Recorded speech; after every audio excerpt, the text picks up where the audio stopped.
Good morning, everybody. Today is October 1st, 2024. This is the regular meeting for the Lake County Board of Supervisors.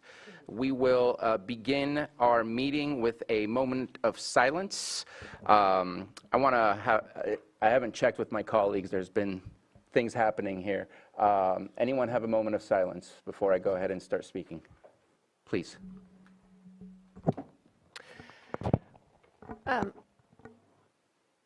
Just the impact that Hurricane Helene has had, is that what you're going to do? Go for it.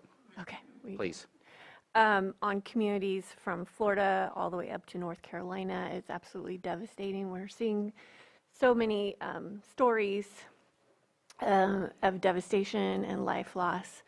And I know we have delegations from our local Gold Country Red Cross that are headed out and deploying to serve those areas, and there's going to be a heavy need for a long time of financial support and volunteer support, and I encourage anybody to support in the ways that they can through the many months and years ahead. Thank you for that. If we can please have a moment of silence.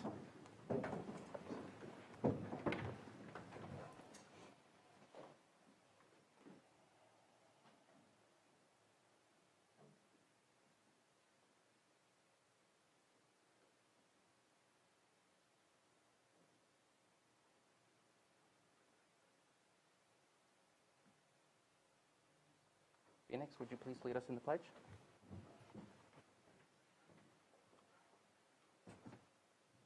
I pledge allegiance to the flag of the United States of America and to the republic for which it stands, one nation, under God, indivisible, with liberty and justice for all. Thank you very much. And I know you recognize we have friends with us today. We will introduce them momentarily. We just have to go through a certain procedure first. So next on our agenda is consideration of extra items not appearing on the posted agenda. Anything to add? No extra items. Okay, and nothing from board members as well?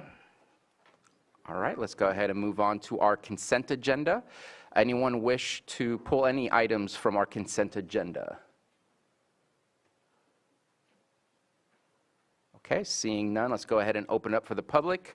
Anyone wish to pull an item from the consent agenda? Please come on up to the microphone if you're in the chamber, or raise your hand if you are on Zoom. And seeing none of the above, I'll bring it back to the board for action. Move to approve the consent agenda as posted. Second. We have a motion and a second. All in favor? Aye. Any opposed? Motion carries. Thank you very much. Now we move on to our 9:02 a.m. item, public input, and we will begin by asking our friends here to introduce themselves, and I will start to my left. Leah? Stick your face right in that microphone, Leah. Let's start right here. And we'll go down. Hi, I'm Leah. What do I say? Where are you from? I'm from Lower Lake, California. Awesome. And you're in 4-H, and what is your title? I'm in 4-H Anderson March. Awesome. Pass it on. Hi, my name is Emmy Hayes, and I live in Lower Lake, and this is my 6th year in 4-H. Very nice.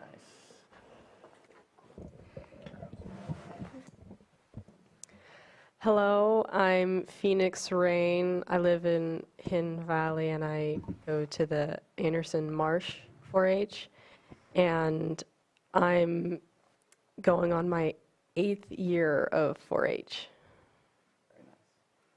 Hi, my name is Presley Bessard. I live in Lakeport. I go to Blue Heron 4-H, and I'm working on my 10th year in 4-H. Hi, my name is Faith McIntyre. I'm a part of the Kelseyville FFA chapter, and this will be my 12th year raising livestock. Awesome. And we will get into more details as we get to our proclamation. I do want to open up for any other public comment at this point on anything not related to the agenda. And I know this was related to a proclamation, but we kind of fibbed that one a little bit. Hi, Elaine Brown. I'm an educator. I'm glad to see the youth up here today. So I didn't realize the youth were going to be here today, but what I wanted to bring forth, as young people, you understand if you have a piggy bank or we used to count that as kids, a great way to learn money. And so my concern is for the county is I'm asking for just every month to see what monies are going out and what monies are coming in. Pretty simple. If you have like a piggy bank, you can figure that out. And I'm not getting that clear cut. And so I'm asking help, from the board. I just want to see how expenditures, money going in and out of the piggy bank is happening from month to month. Pretty easy to understand. And I'd like a copy of that. They can send it to me electronically. I will make the copies myself. But I want to see how the money's spent, because if you don't know how the money's spent, if I want to ask for a project from one of the people up here, like yourself, I don't know what's there that I can ask for. And I want to see how the money's going. It's just a simple thing that you do in a house. So that's why I'm here today. And I just want to say, every time they have a meeting like this, whether it's a school board or this kind of board, this is the power you have as a public citizen. You get 3 minutes to say anything that's on your mind that you care about, and you want to take advantage of that, because it is we the people, not just a small group of people that make decisions. You get to make the decisions. So use this time in the future. Thank you.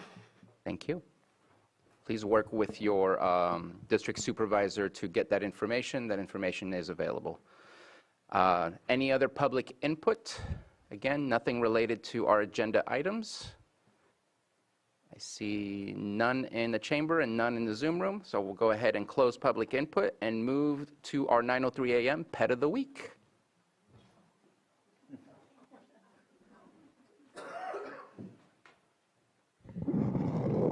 Good morning, everybody. I'm Officer Murray with the Lake County Animal Care and Control, and today I have brought with me Odie. He is our 6-month-old German Shepherd who just wants to be held 24/7. He is a very, very sweet dog. For being 6 months, he's fairly well behaved. And he gets along great with other animals, and he gets along great with people, as we can see. He would honestly do really well in any type of household. So, if you'd like to come down and meet Odie or any of our other pets, you can give us a call at 707-263-0278, or come down and meet us at 4949 Hellbush Drive. Thank you. That's a lot of love. Thank you so much, Odie.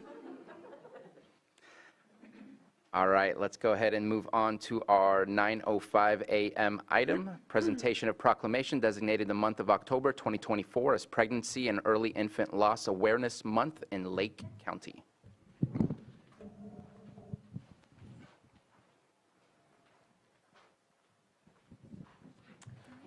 for being here. Do you want to come up, Tom?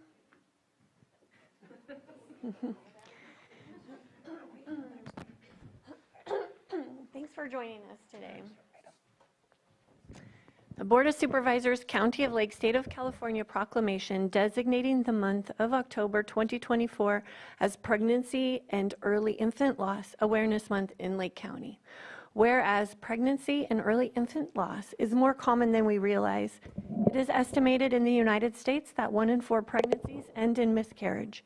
1 in 175 pregnancies ends in stillbirth, and 5 infants per 1,000 die before their first birthday. And whereas many Lake County parents and families have suffered a miscarriage, a stillbirth, or the death of an infant during delivery or shortly after birth, and such a terrible loss is often not recognized. And whereas Lake County wishes to acknowledge the profound grief experienced by families who suffer the death of a small child, infant, or preterm baby. And whereas even the shortest lives are still valuable, and the grief of those who mourn the loss of these lives is significant.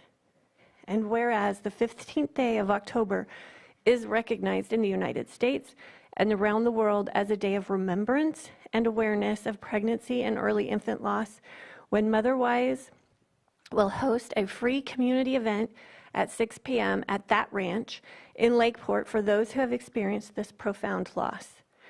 And whereas increased awareness of the causes and impacts surrounding pregnancy and infant loss may lead to greater understanding, support, and resources in communities across Lake County. And whereas recognizing Pregnancy and Infant Loss Awareness Month and Remembrance Day would enable the people of Lake County to consider how, as individuals and communities, they can meet the needs of bereaved mothers, fathers, and family members and work to prevent the causes of these deaths.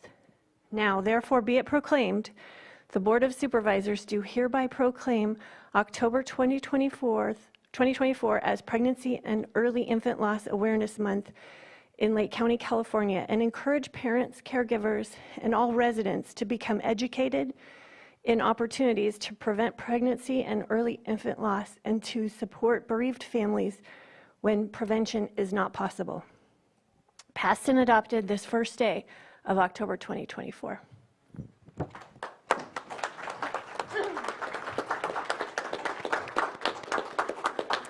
Thanks for being here today. This is always a really difficult one, but it's important that we talk about it.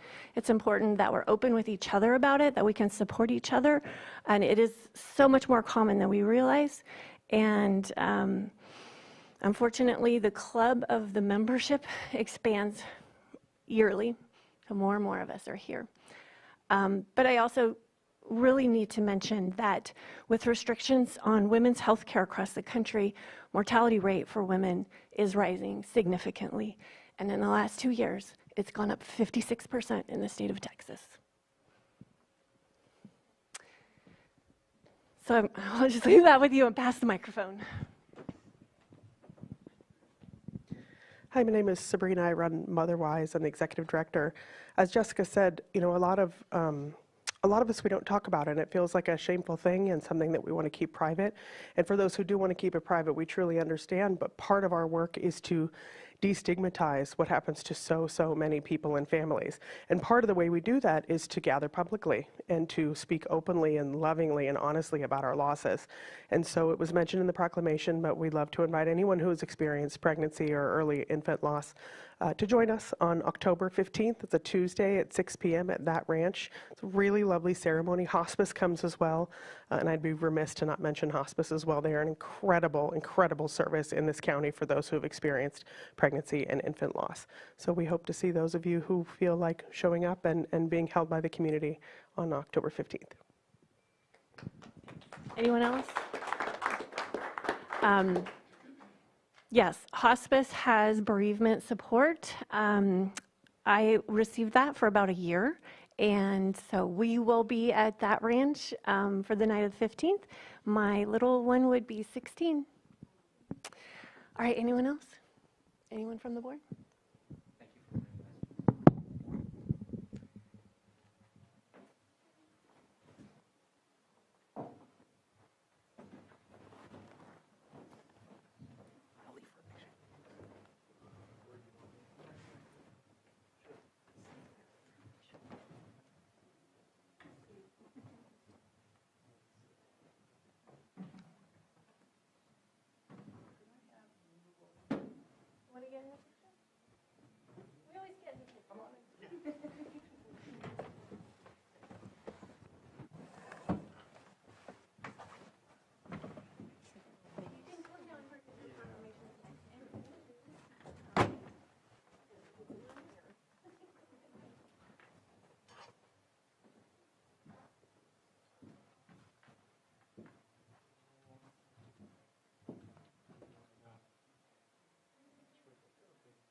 She said,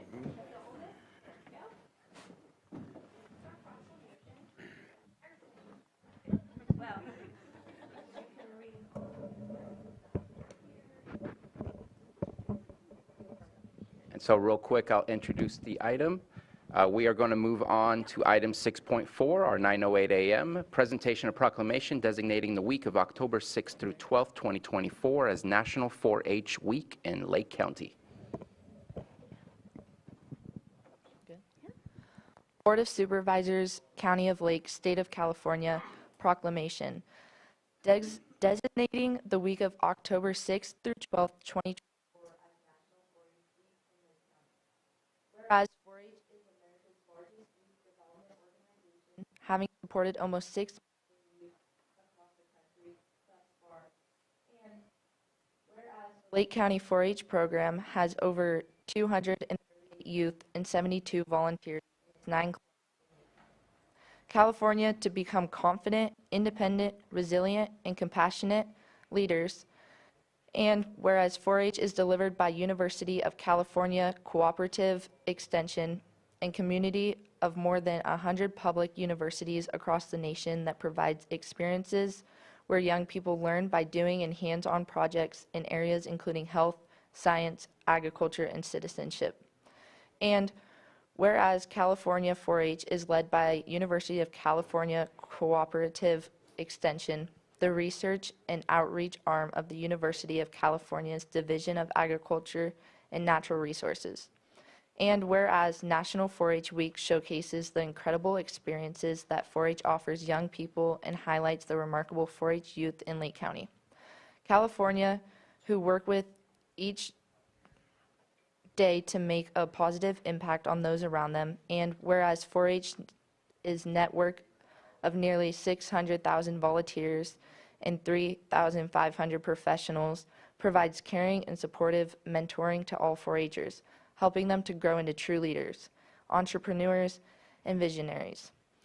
Now, therefore, the Board of Supervisors of the County of Lake do hereby proclaim October 6th through 12th, 2024 as National 4-H Week throughout Lake County and encourage all our citizens to recognize 4-H for the significant impact they have made and continue to make by empowering youth with the skills they need to lead for a lifetime. Passed and adopted this first day of October 2024.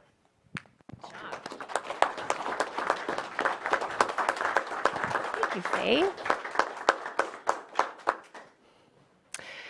So before the meeting started, I was explaining to the girls, they're all girls here today, about what we do here in the county office or in the board of in the chambers of the Board of Supervisors and how our local government structure works. And all of us are elected and fill these roles. And we're only here for a very short time. So it's really important that locally we invest in our youth so that they can step up and lead and maybe one day be up here when we're gone, because that's going to happen. So we want you to be very comfortable here in this room and know that this is your government. And you're always welcome here to come and participate, to watch the videos, to give public comment, to always be here. So we've got Matt here, who is our UC Extension Director, but I want to hear from all of you girls about the impact that 4-H has had on your life, or something that you love, or the projects that you did this year, or what happened at the fair, any of those things. You want to start? You want to start? Who wants to start? I have all my stuff written. Can Oh, yeah, go grab it. All right, Faith, you can. You're all warmed up. You're ready to go.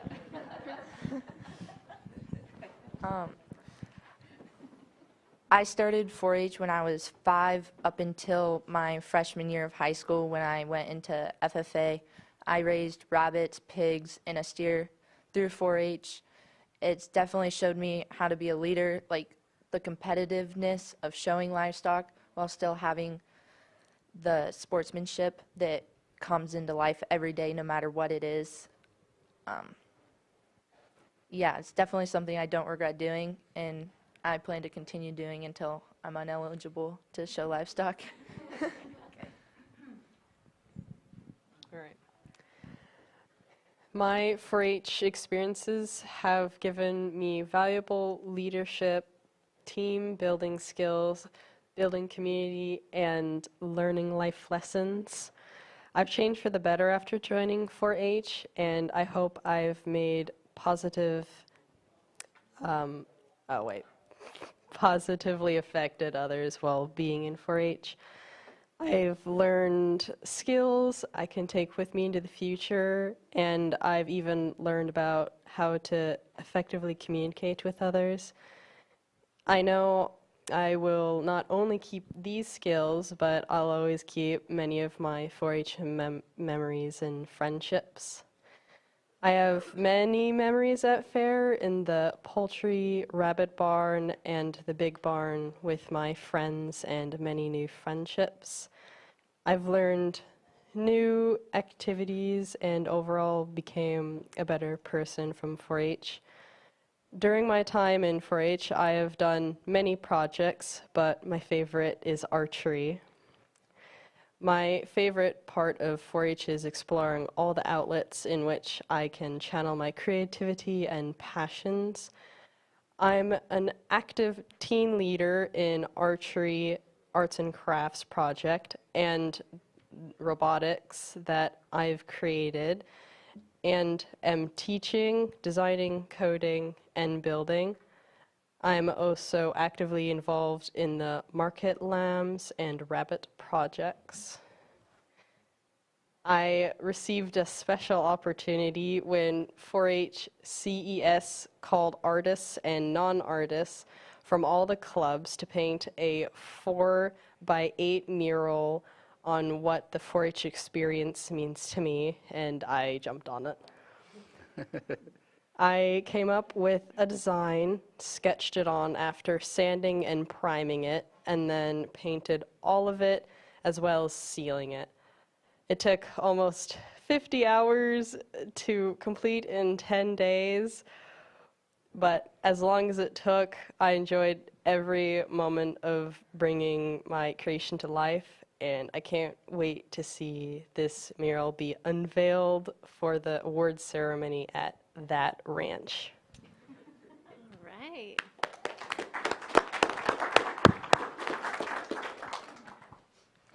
I've been in 4-H since I was 5 years old, and I'm a freshman in high school now.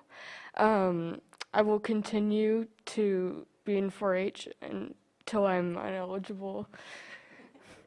My favorite project this year was raising my market turkeys for the junior livestock auction.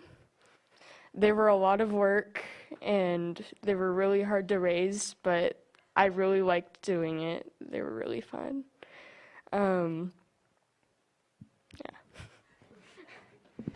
You ready? Did you have any animals? Did you do a project this year? Yes. What'd you do?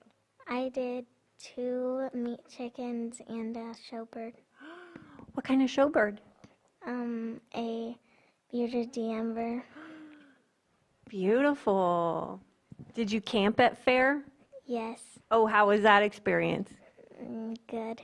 Yeah. This was your first year, right? Yeah. So you have a lot of years ahead of you? Yes. Okay. What about you?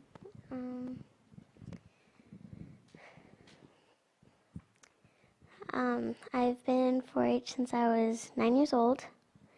And my favorite project this year was my market lambs, Stars and Stripes. I'm going to miss them, but luckily they're going to a family to feed them. And some of my favorite things about 4-H is definitely the teamwork, the friends, and helping others. So, and this year at fair, I was the lucky winner of the Danny's Wild Award. So, yeah. Yeah. What's the award? It's basically for the person that helps out the most and helps others the most. So.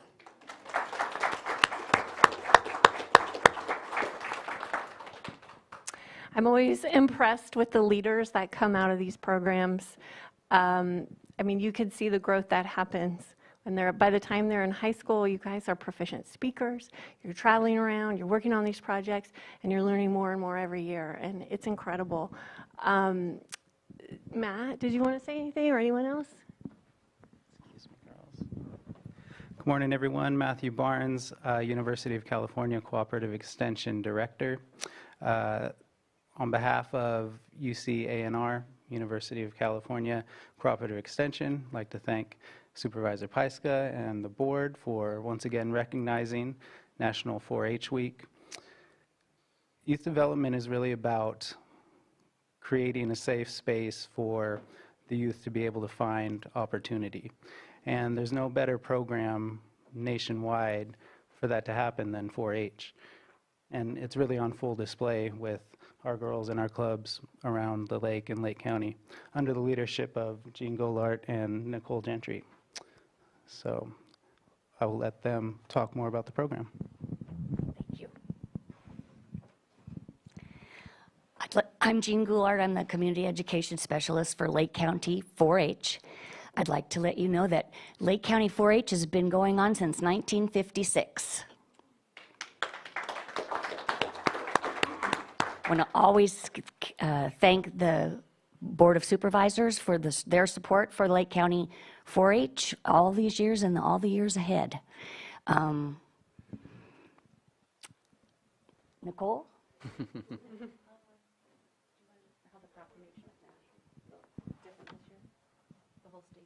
Oh, thank you, yes. We'd also like to mention that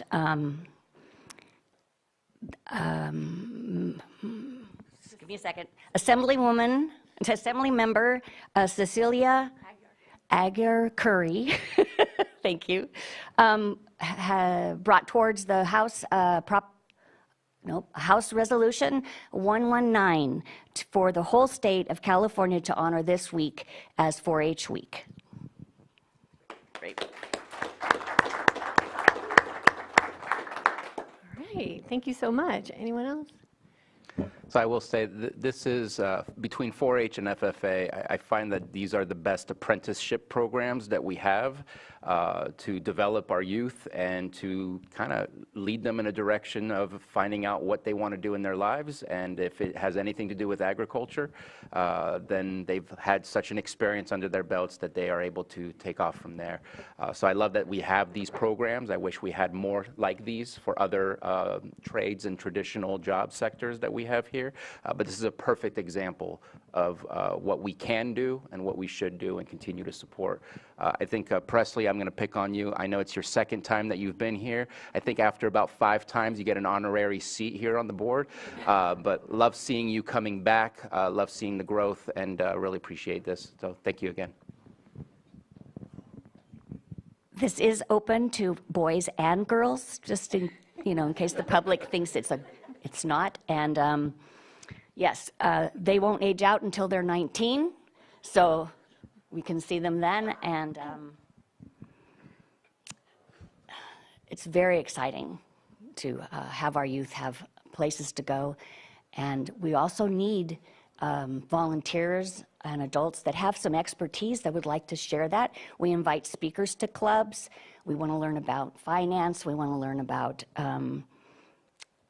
government. We want to learn it from the people, our mentors. And so if you have the time to come in, you can check us out online to figure out how you can volunteer for 4-H. We run a wonderful camp at the end of June, 4-H camp in Mendo Lake Woodlands. It includes Mendo County and Lake County. And we have workshops for the kids and discover the forest and the science that goes with it. And we're always looking for volunteers to attend and help our children and mentor them. Thank you. I do have a question.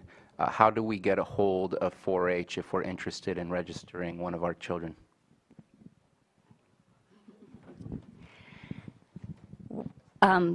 We have an office in Lakeport on Lakeshore. Lakeport Boulevard. We have an office on Lakeport Boulevard, and our phone number is 263-6838. And we also have an online website. Our online website is celake.ucanr.edu. So there's a 4-H section, and you can check out that, along with all of the other programs that Lake County Cooperative Extension offers with our advisors also. but everything's on there. And Nicole will be answering the phone, and she's been with us for 20 years. This is my second year. That's why she knows all of those things. And I want to ask that, I know we're going to take a picture. If it's possible to put some of that information on how people in our community can reach out and register, that would be great. And just very quickly, thank you for pointing out the boys can join. I have seen FFA so many times out in the community, boys and girls expressing leadership, and it's just great to see in any setting. But here today, I want to commend all of you and Supervisor Pyska for really highlighting the importance of creating opportunities for young women to grow into leadership. It has never been needed more than today and in future years. And to know that this organization has been going on for 1956, I'm old, so that's older than me. So thank you for all the hard work that the parents and volunteers and community put into 4-H, but thank you so much, young ladies, for being brave enough to stand up here today. Thank you. Public comment? Is there any public comment on this? Please come on up to the microphone if you're in the room, or raise your hand if you're on Zoom. And seeing none, it's time for a picture.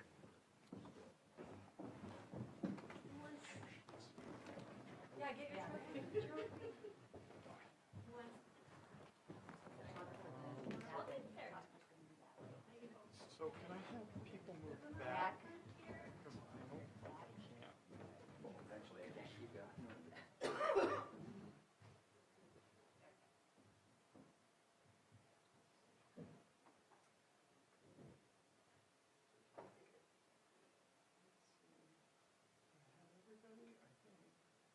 And now are you smiling? Okay, one more. One more. Okay, thank you. I got it.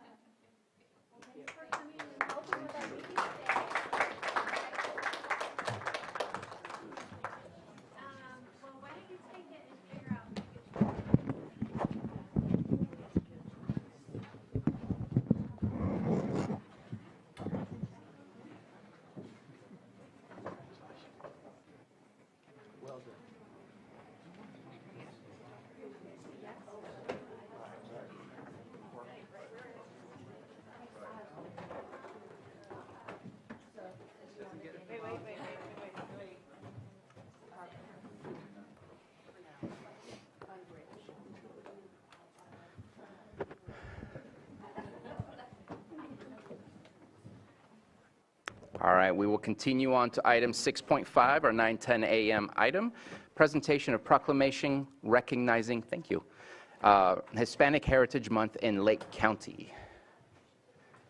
Please come on up. All right, if you're here for this proclamation, please come up.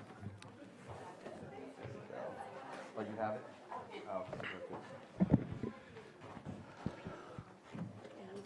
Are we doing paragraph? Yeah, yeah, we will. And so I just wanted to give some insight that we're going to conduct this proclamation in English and Spanish.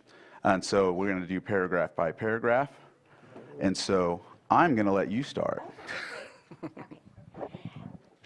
Junta de Supervisores del Condado de Lake, Estado de California, proclamación reconociendo el mes de la herencia hispana en el Condado de Lake. So I just did that. All right. Proclamation recognizing Hispanic Heritage Month in Lake County, California. Whereas Lake County wishes to celebrate the accomplishments of Hispanic Americans who have helped shape our county.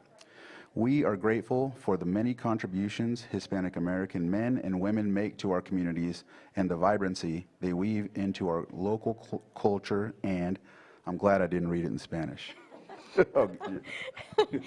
Por cuanto el Condado de Lake desea celebrar los logros de los hispanoamericanos, quienes han ayudado a moldear nuestro condado. Estamos agradecidos por las muchas contribuciones que hombres y mujeres hispanoamericanos hacen a nuestras comunidades y la vibrancia que tejen en nuestra cultura local. Y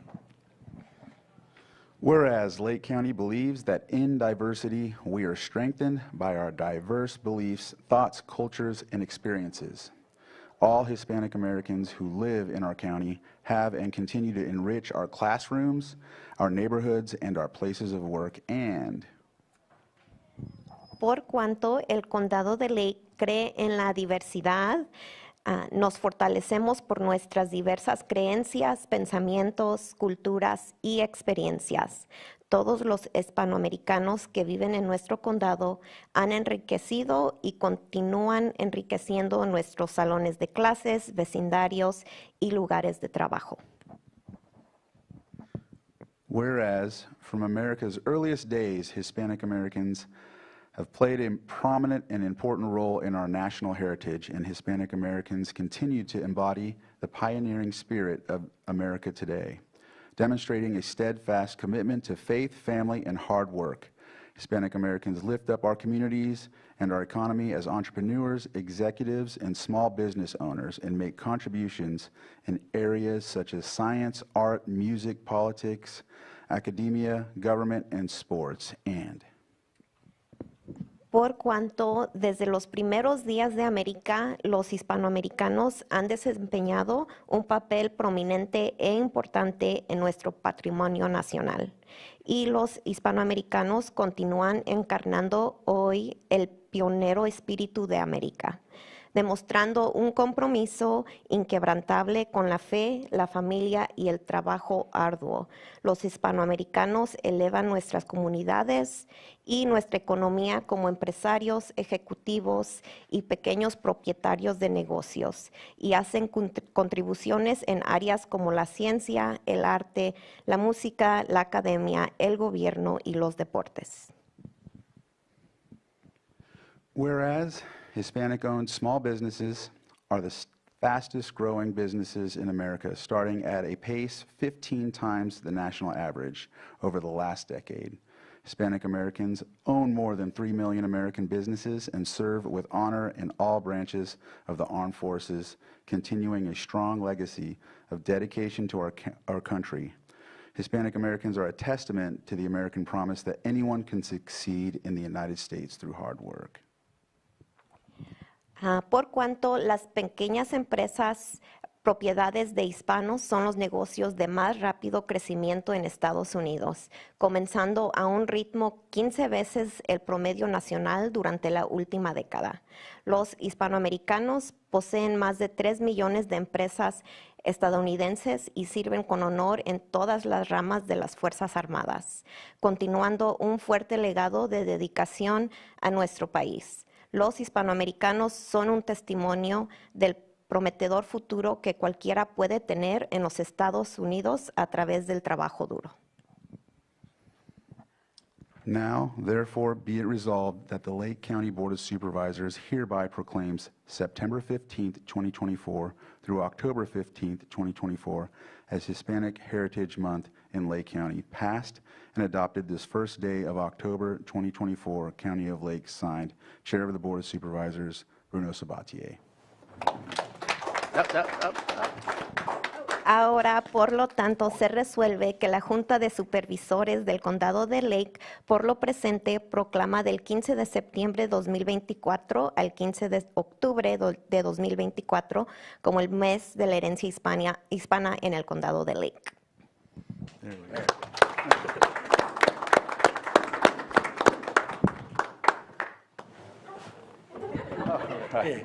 Thank you for doing that.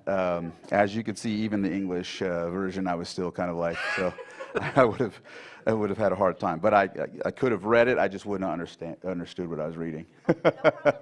It's very special to conduct this proclamation, especially for me, because my brother, my children, and my nieta, my granddaughter, all have Mexican-American blood. And so for me, it's always going to be a special connection, and they're always going to be part of my life, and so are their families. So I just wanted to let you know that, and also that I appreciate everything you do and that you're here as well. So thank you for coming.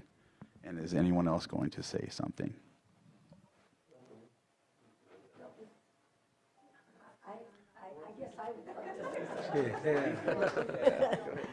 My name is Maria Dolores Arroyo. I was Garcia before, and I grew up in Lake County. I came at 3 months and have been here ever since. I graduated from Clear Lake High, and I got married in '77, went to Kelseyville, and Kelseyville has been my home since then. So yeah, I've been here a lot of years, and I've seen a lot of growth, and I tell my kids, when I got here, there was only 5 Latino families in Lakeport, and boy, have we grown since then. So yes, thank you very much for this honor. That's my mom. Anyways, I want just to invite everyone. We are having a event, Dia de los Muertos, here in Lakeport at the new park. That's on November 2nd at the Sabenton Park.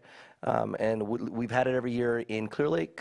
This year we're going to have it here in Lakeport, and we're going to start alternating it from one year to another. It's a good way to learn a little bit about Dia de los Muertos, which is Day of the Dead, a little bit about the culture, and there's a lot of information that's always posted up. So, and it's from 10 to 5. Anything else? All right, I think that's it. Thank you.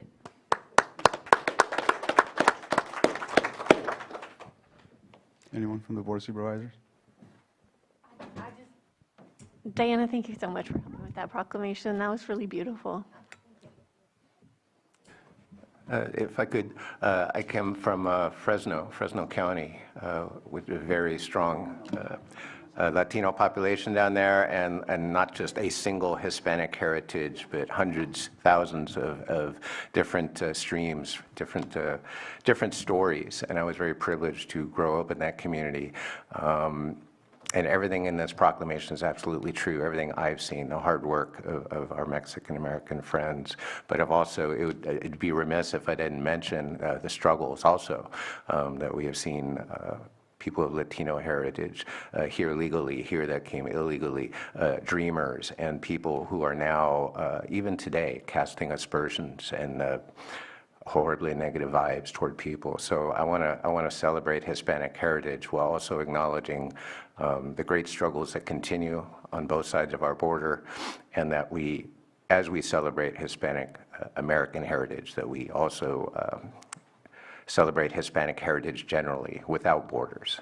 Just like our first peoples here have suffered tremendously over the centuries, the struggle of Hispanic Americans. Let's definitely celebrate the achievement, but let's never shy away from looking at the difficulties that brought them here. And let's just keep in mind all those that continue to struggle. Thank you. Thank you. Yeah. Diana, thank you very much. And EJ, thank you. You know, since I've been on the board in the past 8 years, it's the first time it was said in the native language. So thank you very much. That was an honor today, and hopefully we continue that on with the board. So excellent. Thank you very much. So a couple of things. I want to talk about my colleague, Vice Chair Crandall.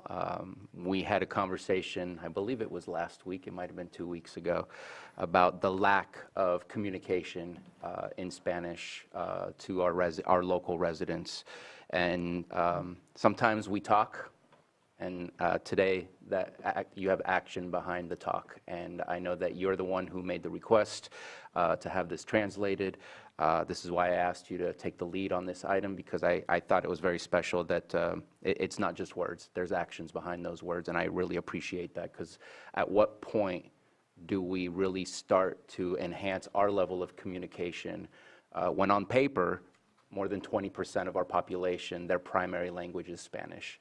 We have to engage with those large sectors of our community, or else we are lacking the engagement and the participation of that community that we're not communicating with. So thank you very much.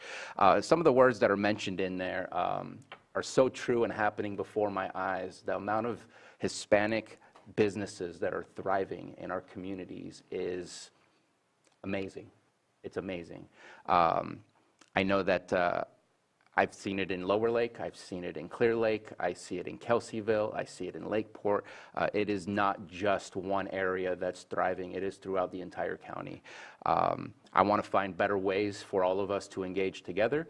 I know, for example, in Sonoma County, there's a Latino Chamber of Commerce, things of the kind. I appreciate Latinos United and their work to ensure that there's cultural activities and events throughout the county. I want to do a quick shout out to Anna Santana and Cuellar, I can't remember her first name, and Angela Cuellar. They do great work to make sure that there's always continued activities and continued attention to the Hispanic culture. But thank you for bringing this today, and thank you all so much for everything that you do.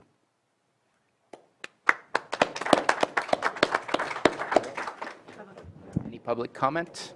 I'll also just say that the reason why I thought of this was I was going to read it and be vulnerable, because the reason I say this is because there's folks that come to the courthouse, and they'll come to me, and because when I was in the Army, a lot of folks thought I was either Puerto Rican or so folks will come to me and ask me in Spanish, and I'll do my best to translate, but it's very vulnerable for them to come and do that. So I felt like we should be vulnerable too. But I was a little too scared, so that's why I'm glad that they recruited you. So that's the meaning behind why I recommended to do that. So just want to let you know that. Take a picture.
Let's go ahead and take a 5-minute break. We will reconvene at, let's do a 7-minute break, 9:55.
All right, welcome back. We will move on to our 9:20 a.m. item, 6.6, Lake County 2050 update, and we have Director Turner with us.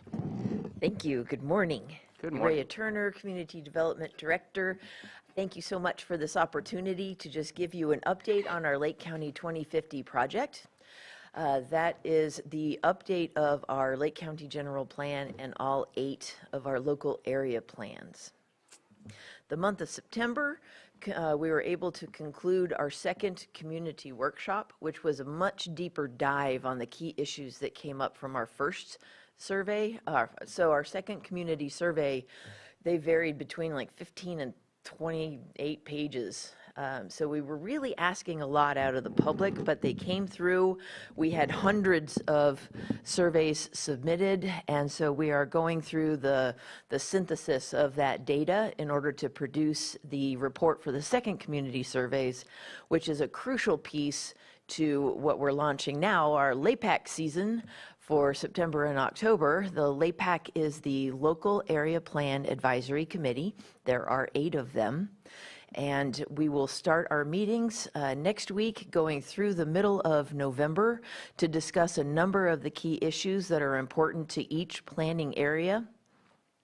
These meetings are meant to be rich with public input.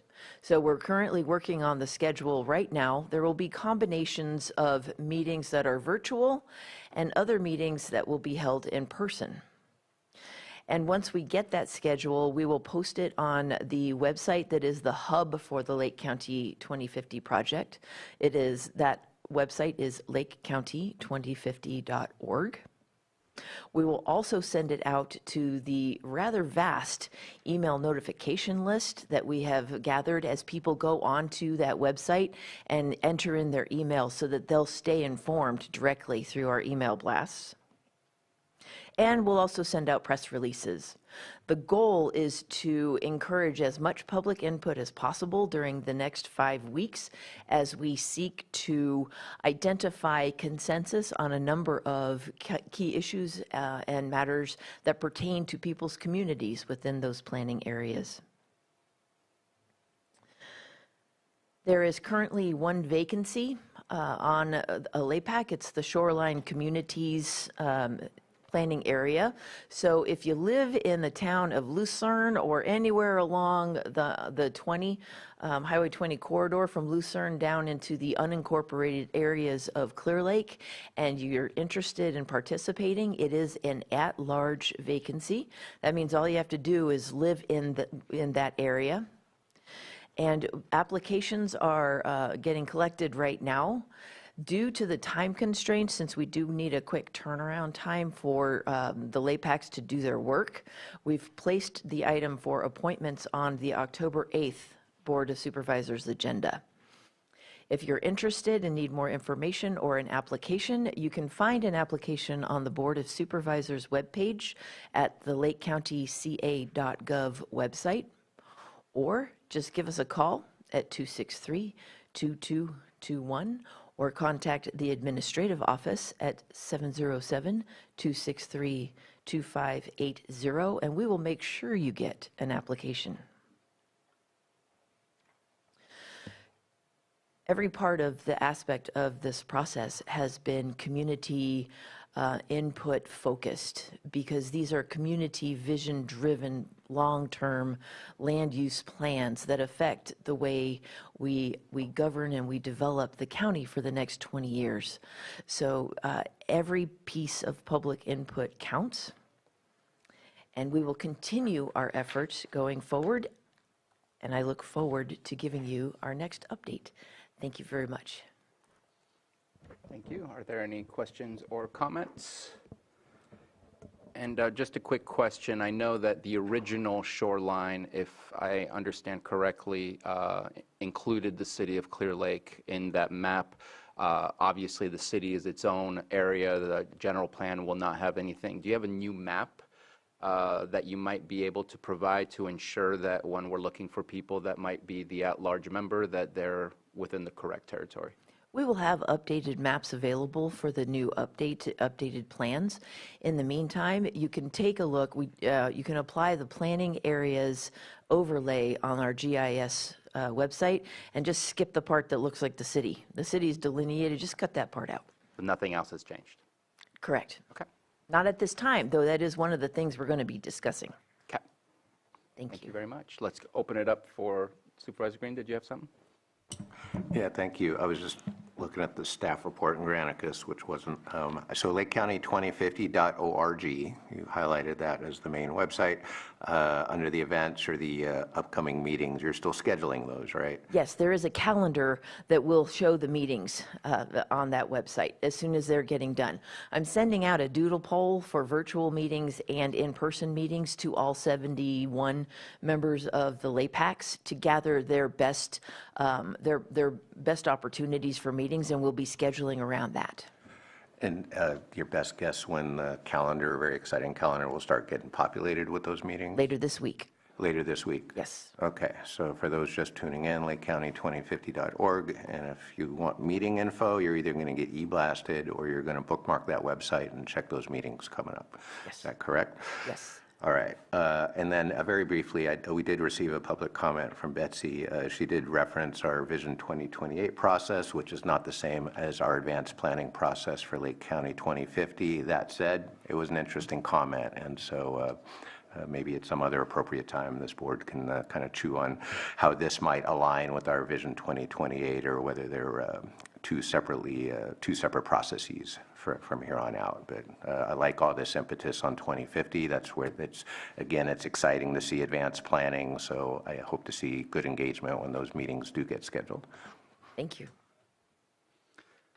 Any other comments? Seeing none, let's go ahead and open up for public. Anyone from the public have a comment?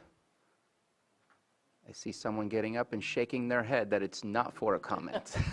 It's like scratching your nose and at an auction. this was just informational to update us. Just real quick, just so that I feel like this question has already been asked, and just to clear the air, town halls obviously have been an important part for many other facets of this, but you have LAPACs for each individual area plans, which is not necessarily the town hall. Correct. Town halls can still provide their input through the town hall for We do look forward to that, absolutely. We do also have one seat on every LAPAC for each municipal advisory council or town hall.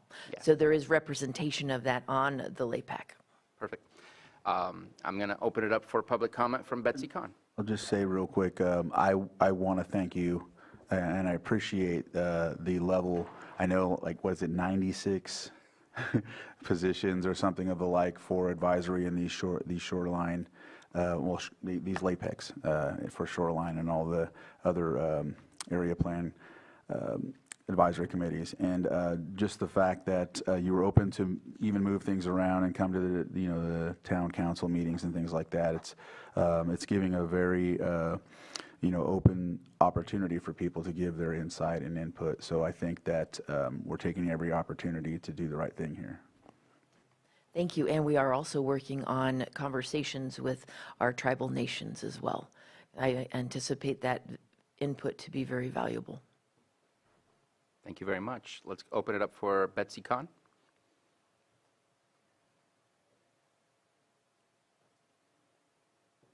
Good morning. Can you hear me all right? Yes. Thank you. This is Betsy Kahn. I'm an Upper Lake resident. I'm also the sole proprietor of the Essential Public Information Center, which has been involved in county planning and projects since 2005. And I appreciate the fact that I was able to submit my letter, and I did send it to Maria yesterday afternoon as well. I appreciate Mr. Green's comments. I do think it's very important to understand the aspirations of Vision 2028 and how those really are guiding lights for our general plan. I mean, I think, I remember Supervisor Pyska, when she first became a supervisor, adding a very important item to that list, and how much that has, every single submittal in your Granicus proposals, every staff letter has a checkoff box to see if it's affecting different parts of your management system, including that vision. The reason I wrote that letter is not because I'm critical of what you do. In fact, in my communications with the public, I always explain how much the public has a role and how many people in this county are participating as well in this project as well as many others as our previous speakers have demonstrated. But I do want to support what you're doing and ask you to consider the importance of a group of people who have been very almost invisible in this county over the years, and that is the ecosystem and environmental organizations. In my work as a reporter and my work as a community activist, I have engaged with hundreds of people who are so deeply appreciative of our beautiful environment here and the fact that it's not really a completely understood priority for general planning. We have some new projects like the Parks and Recreation Plan. We have so many members of the General Plan Advisory Committee who are deeply engaged in their areas of expertise, including the tribal members. And I just want to take this moment to encourage the public to be involved and join in those meetings that I know that the Community Development Department is working on. There's a rich history here, and there's also a wonderful opportunity for all of us to create a completely different kind of general plan. And it's a privilege to be able to support you. Thank you very much. Thank you for your comment. I see no further hands up in Zoom and no one else getting up from the chamber. So I'll go ahead and close public comment. I had this thought that Betsy's comment was going to go somewhere else, so I will project my thoughts of what I thought she was going to say. I know we tried our best to get everything hybrid for the kickoff meetings. We had a lot of struggle with internet. If community development so chooses, there is better opportunity now because PEG TV did get a mobile internet unit, and we've been making it work everywhere that we go. And so if that's something in the future that you are looking to do something again that can get those people that are either working, busy doing something else where they can't be in person at a specific meeting, bedbound, whatever it is, whatever the case might be, the opportunity is there. We've upgraded our system to ensure that we can broadcast no matter where we are. I appreciate knowing that. Thank you. Because I know that was something that we tried to do, and unfortunately in more cases than none, it did not work out very well. No, it became the poster child for why we need better broadband. Which is okay, we need those reasons too. But thank you very much for your update. Anything further from board members? All right, and I know that you are taking quite a lot on. This is an important project. And as far as the public's involvement, I've seen what you've done already so far, and I really appreciate the hard effort that you've made to ensure that the public has access to 2050 and their late packs as well. And I do agree with Vice Chair Crandall, quite a large number of people to gather, and you're mentioning we have one vacancy. That's pretty good. It's awesome. Yeah, the public involvement has been very, very encouraging so far. So thank you for your update. All right, we have about 6 minutes until our next timed item, so let's go ahead and move on to 7 point. I believe we have, I saw Rainey Grafton over on our Zoom. If we can go ahead and upgrade her to panelist.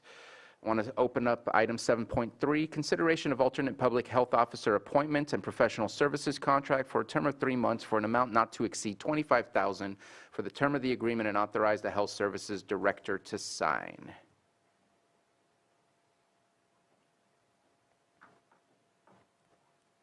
Good morning. Are we getting sound?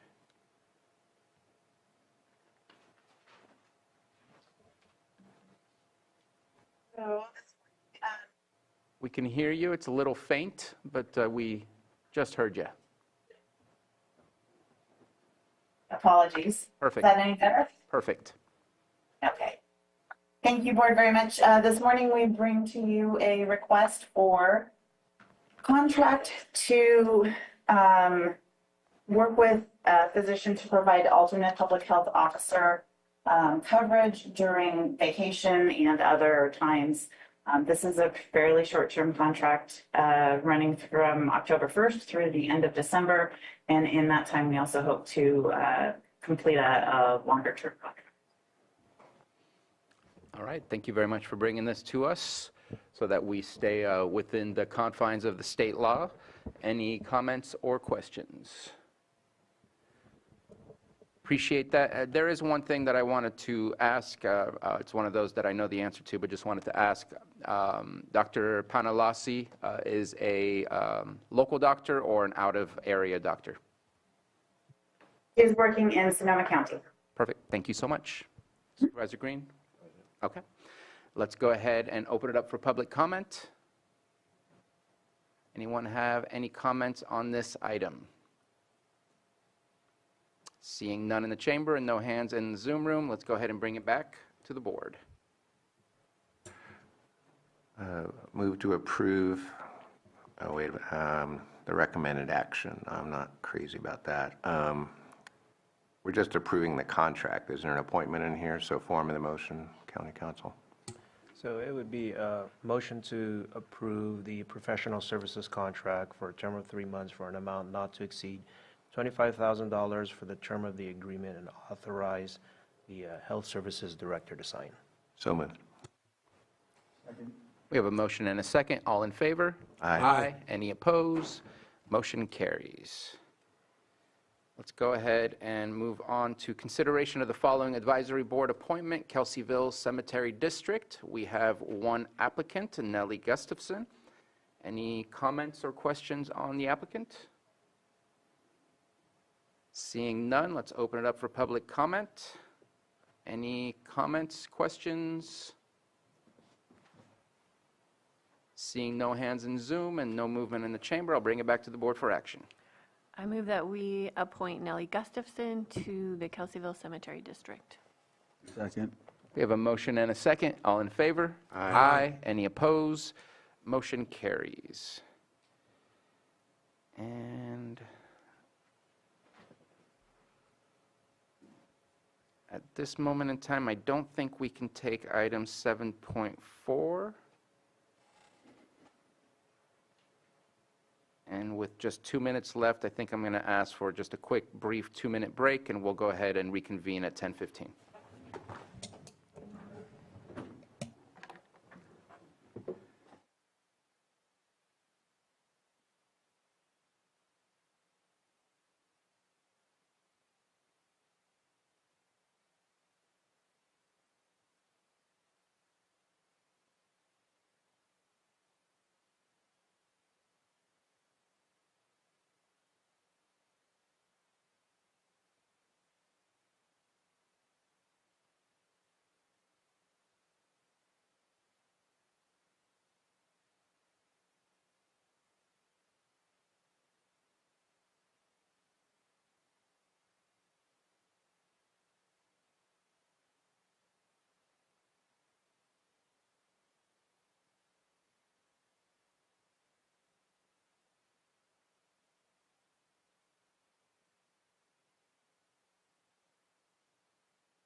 All right, welcome back. We will continue where we left off, 6.7, our 10:15 a.m. item.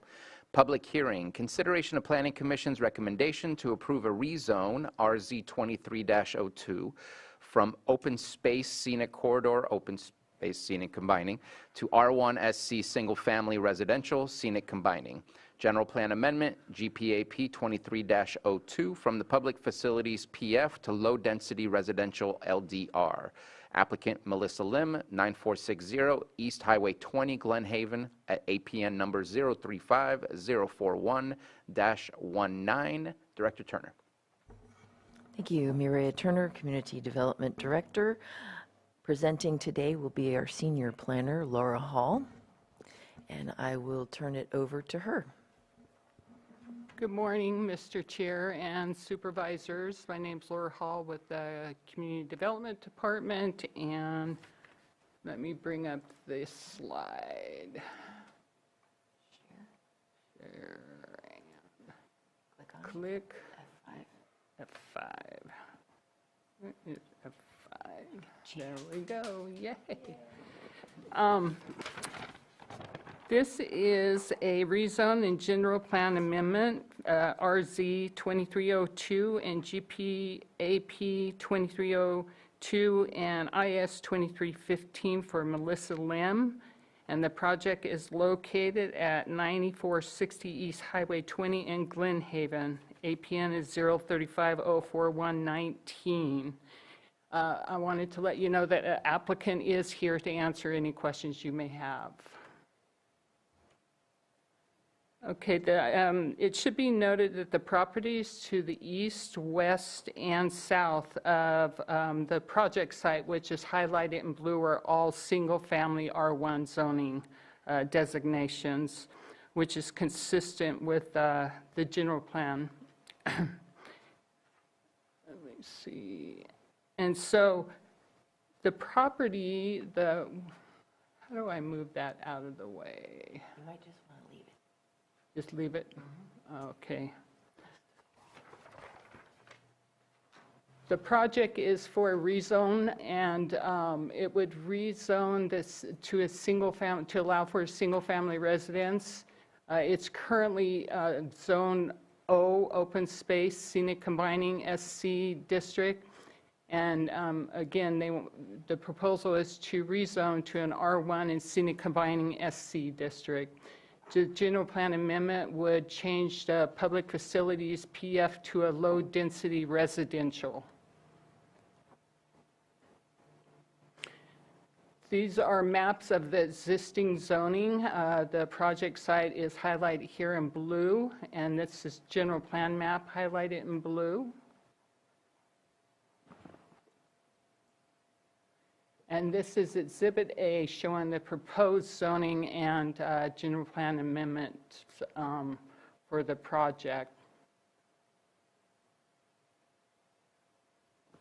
The project description and background, the project includes a 4,225 square feet parcel, which is developed with a structure and attached garage, which used to be a fire station owned by the county, and it was sold on February 19, 2020 to the previous property owner. I should make clear that the previous property owner is not the applicant.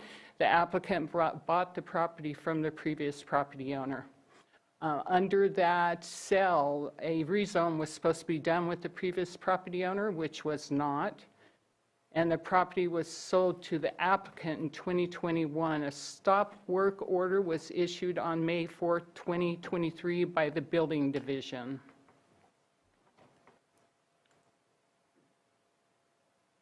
So we looked at the following regulations to see if the project conformed with all the regulations, and we did a CEQA evaluation.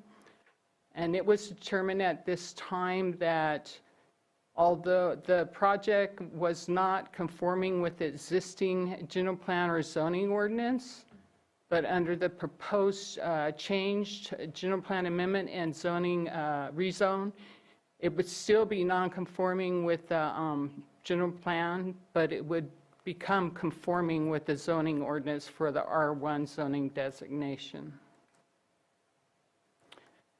On August 22nd, 2024, Planning Commission did the following actions. They adopted the negative declaration IS 2315 based on the findings in the staff report.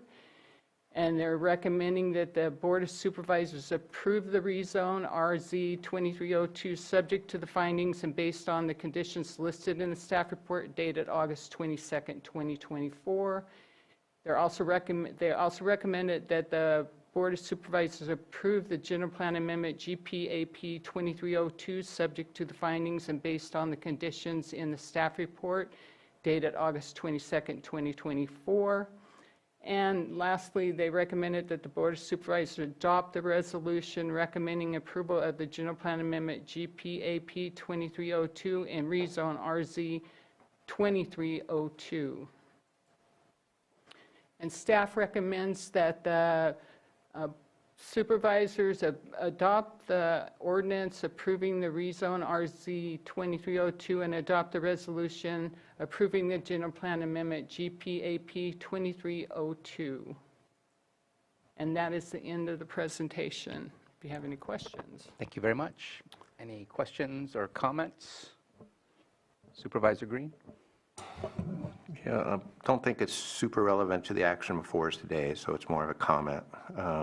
But I see the applicant would be required to get sprinklers. Yes. And I see everything else is intended to be handled with as-built permits after the approval today, if that happens. So I'm a little curious. That seems to be a mismatch. So if it's an as-built structure and we're going to do as-built permits, but then we're also going to treat it like a new building that would require fire sprinklers, I saw a disconnect on that. Actually, thank you. I appreciate that question.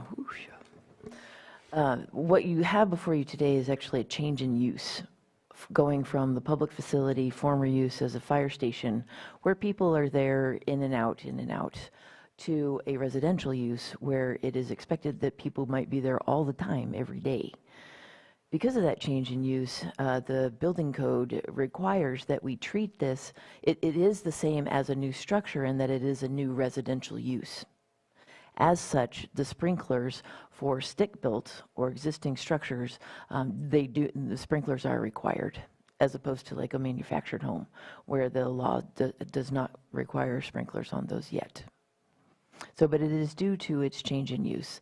There are other items that will be covered in the building permit, such as required egress windows. But this was the one that our chief building official called out to make sure that Ms. Lim would be aware of it going forward. All right, thank you. This seems easy enough, especially as it's surrounded by what it's being rezoned to. And so there doesn't seem to be any spot zoning or anything related to that. It seems to fit in just right. So appreciate the ease on this item right here. Let's go ahead and open it up for public comment. I see no hands in Zoom and no one getting up in the audience in the chamber. So I'll bring it back to the board. I believe we have 2 actions to make. Mr. Chair, I move that the reading of the ordinance be waived and the title only be read. Second. We have a motion and a second. All in favor? Aye. Any opposed? Motion carries. If we can read the title, please. I will give it to you. Big.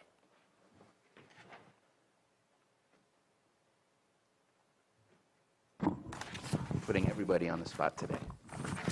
That big one. Oh, thank you. A resolution approving, no? I'm not much help, am I? There you go.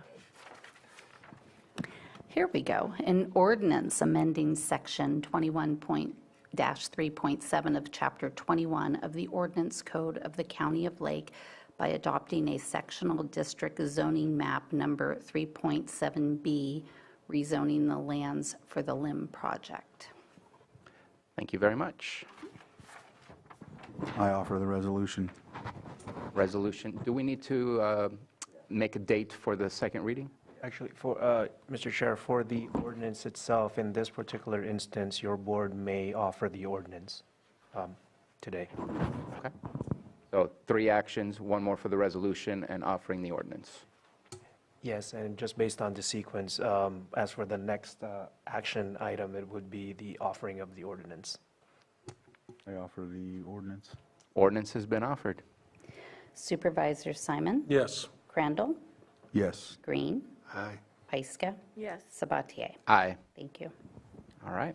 Last one. I offer the resolution. I went backwards. And the resolution has been offered.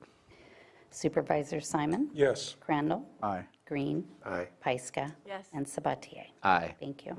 Thank you very much.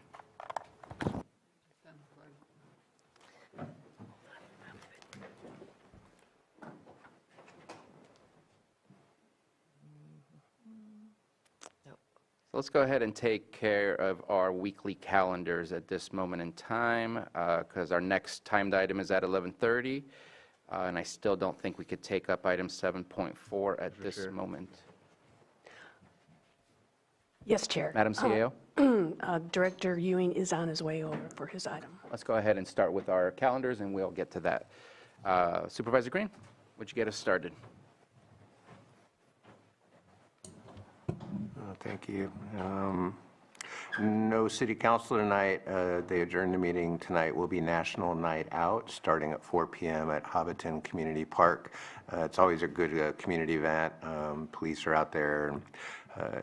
It's in a new location tonight that's probably going to be a little bit friendlier than Park Street. So if you're in Lakeport, about 4 o'clock, come on down to the community park. Thursday, I'll be meeting with City Manager Ingram. We have some things to catch up on. Also be meeting with Director Turner noonish, and looks like maybe catching up with the Continuum of Care. Sunday, I'll be attending the One Team, One Dream event at Supervisors, and I think that's about it. All right, thank you very much. Supervisor Simon? Yeah, finishing up the meeting today, obviously, looks like it, I'm not going to say it. It's moving well today, so don't have much for the rest of the week at this point on the calendar. I will be traveling next week. I will not be here on the 8th. I've got to be out of town for a couple of days. That means also I'll be missing the LTA or APC meeting, which I think is scheduled for the 9th. There's any possibility that you may have an opening on that day, I can forward that to you on Wednesday the 9th. Thank you very much, Supervisor Green. And then back here, I did have just a question. Do we have a meeting on the 16th, or it's canceled too? Okay. On the 15th, no.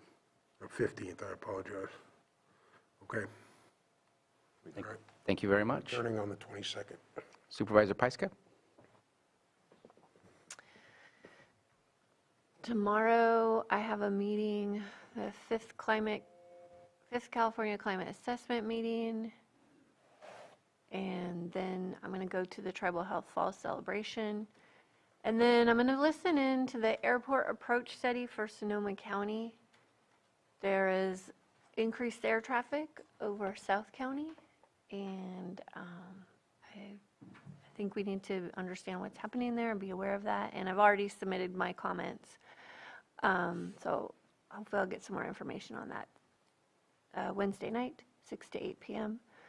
Thursday, tree mortality update with Senator McGuire's office. Then I have AAA. You're gonna be there, and Ukiah. And then with NCO, we have a new tribal engagement committee with NCO. So I'll be in Ukiah for that. Also, back-to-back meetings there. Friday, I'm enrolled in a new CSAC course through the next few months, so I've got that for most of Friday. And then also a update with CSAC for the conference, planning for the AE&R Policy Committee. And then Saturday, there's a CTA event at the Fainting Couch in Cobb, which is the newly reopened motel, and it's my 5th anniversary for being a CTA. So there is Fiddler's Jam on the 6th on Sunday, but I don't think I'll be able to go to that. And then on the 7th, I think I've got my meeting with CIO Parker. And then are you missing homecoming week? You're traveling? Are you going to be back? I'll be back for homecoming, just 2 daes. Oh, okay, yeah, because the night rally will be Monday night, and I will be there for that, and then back on Tuesday. Thank you very much. Vice Chair Crandall. Yes, so speaking of homecoming week, in Upper Lake it is homecoming week, and the parade will be tomorrow at 6 p.m. Tomorrow we'll have the East Region Town Hall, CSA number 2, so it looks like I'll be missing the homecoming parade, but, you know, got to be there. Thursday, AAA, I know I have another meeting with, I want to say, with behavioral health and some other folks for the planning the grand opening for the apartment complex on Collier. Friday, I want to say that I'm probably going to have an office day, whether it be here or in Clear Lake Oaks, but I'll determine that. Sunday, One Team, One Dream, Soper Reese, so I'll be there as well.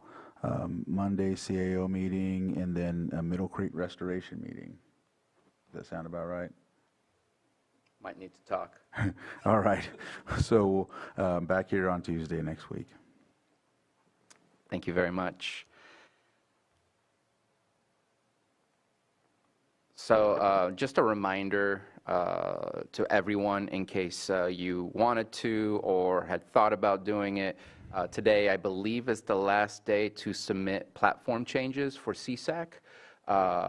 And so check out all the committees, check out all of their platforms. If you feel that some of that is not touching some of the issues or some of the needs of Lake County, please go ahead and submit that by the end of the day.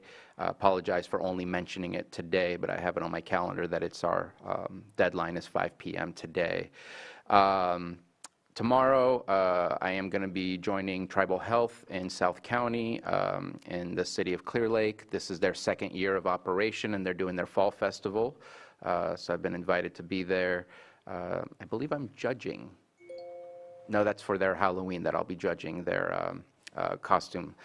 So I'll just be hanging out for that one. Thursday, the judges' breakfast. I've helped to organize a candidates forum for the council members that are candidates or candidates to become council members, and so looking forward to that. And then Continuum of Care performance review is happening later on that day, meeting with Sutter Lakeside with behavioral health later on that morning. I have a NACO Health Steering Committee meeting happening. Looking forward to that conversation. And finishing up the day, at least for a meeting that I will be taking part in rather than just attending, the COC General Board meeting, and then finishing up with City Council meeting later on that day. Friday, meeting with the city, and also later on, Congressman Thompson will be doing a town hall at the city of Clear Lake starting at 12 to 2 p.m. on Friday. So I'll be joining that as well.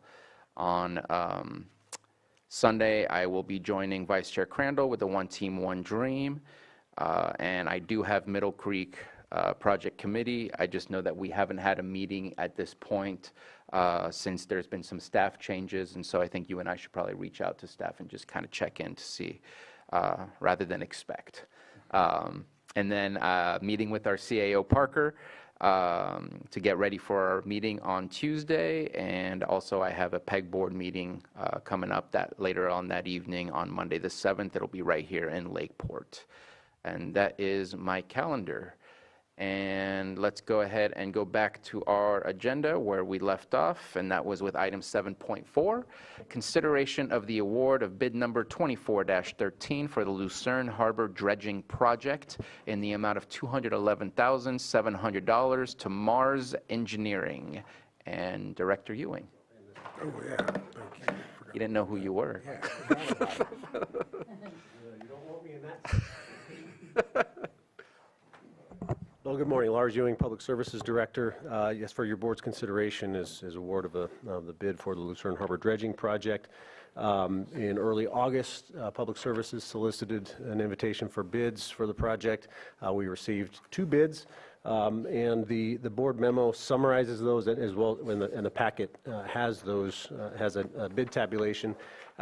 The information that's in the memo about the significant discrepancy is not commonly included in a public project, at least for a recommendation for award. But in consideration of how drastically different they are, we wanted to ensure that your board was aware. Public Services was contacted by a labor organization with concerns for it, just to ensure that that Mars does in fact, or will in fact be first off, that their bid was based on prevailing wage, and that second, that they would in fact be paying prevailing wage, along with other labor laws that are required. So Public Services, I mean, I communicated directly with Mars to ensure that that was the basis for their bid, did confirm that they would be paying prevailing wage. So with that confirmation, I'm recommending award to Mars Engineering. Thank you very much. Any questions or comments? Vice Chair Crandall. Thank you, Lars, for bringing this long time coming, and just appreciate the due diligence and looking forward to this project moving forward.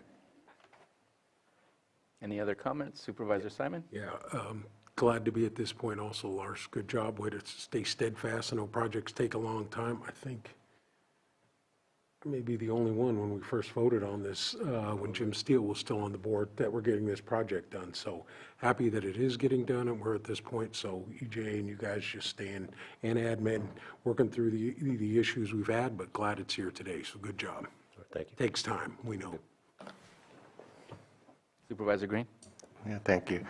I'm excited to see this too, but I did have just a couple of questions, if only because I think this can serve as a pathway for other dredging projects that we may need in the county, including in District 4.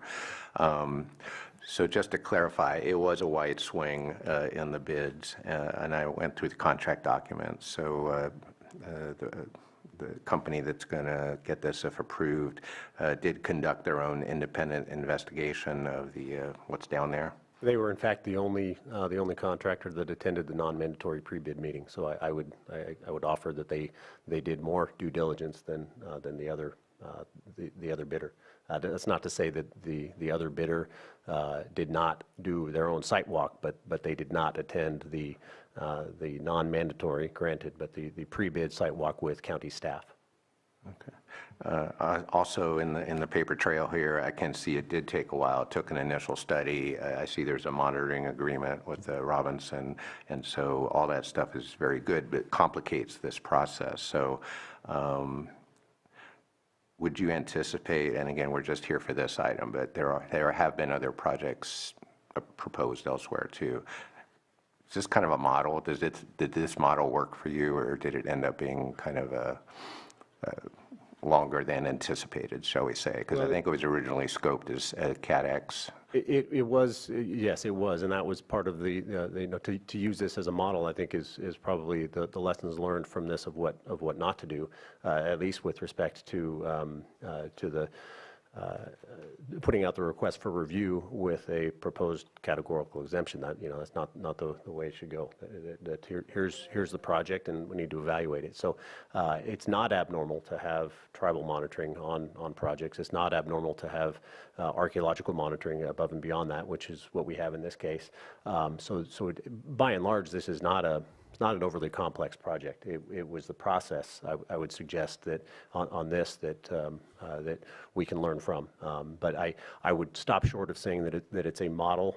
Every project is somewhat unique, but there's certainly a process that community development follows, and they follow it very well. I appreciate their with under Miriam. I think she was here when I walked up, but they've done a very good job of in my opinion, of handling the request for reviews, and if it gets to the point where there's the necessity for an initial study, they handle it very well. So I'm appreciative of under her leadership what is happening now.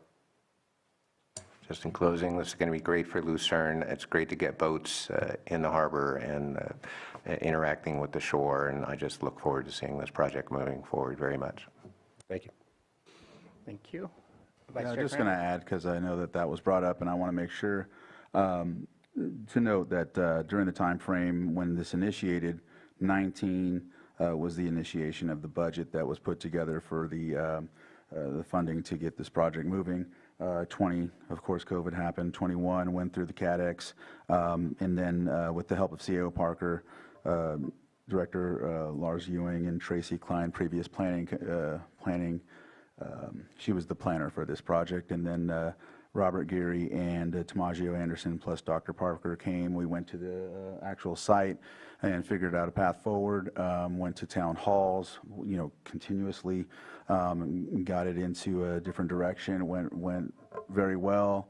There was some monitoring where they found a situation, and so the changeover also, I think that people, there's a lot of misrepresentation or miscued thoughts that the county just kind of, there was changeover as well. So we've had, at that time, we had like 2 to 3 different directors for planning during the time. So it was one of those things. And so we're here.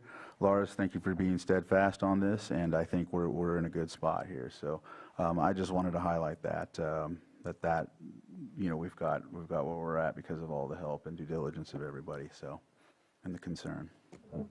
Thank you. No, I appreciate this being here. I usually don't get excited in agenda review, but I know that I pointed this out. Thank you for bringing this. This is exciting. Anybody who's passed by, especially during the drought, could see the amount of buildup that's occurred within Lucerne Harbor. This is going to be great. It has been a long time coming. Hiccups happen, unfortunately, and some of them are out of our control, but I'm glad we found the right pathway in order to get to this conclusion today.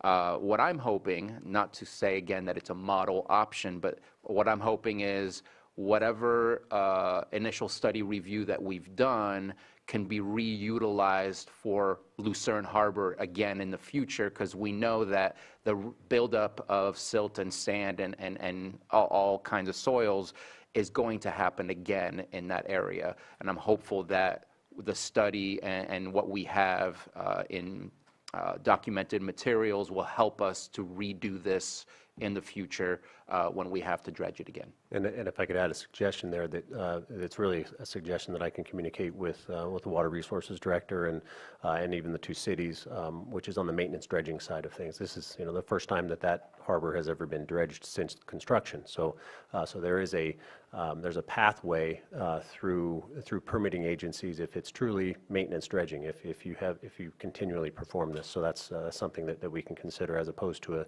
a one-time standalone project that requires non-maintenance dredging perspectives. So I'm happy to communicate that to the directors, Water Resources, and the 2 cities.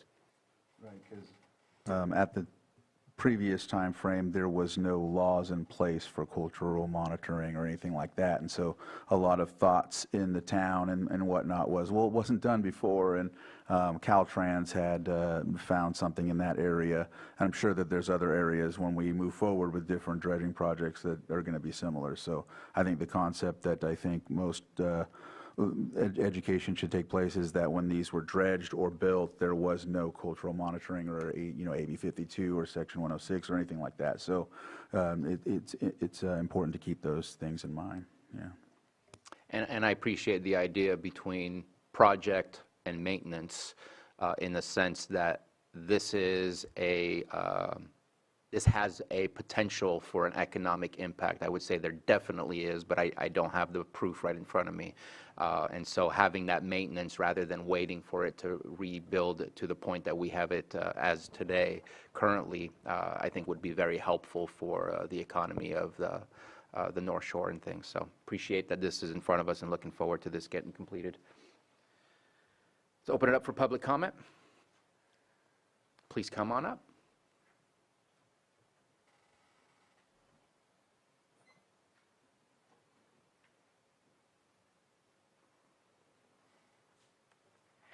Joan Ross. I remember that there was testing of mercury, for mercury and for cyanobacteria around in a mine up there.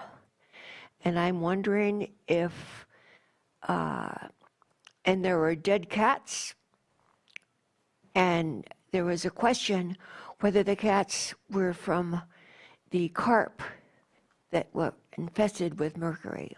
And I've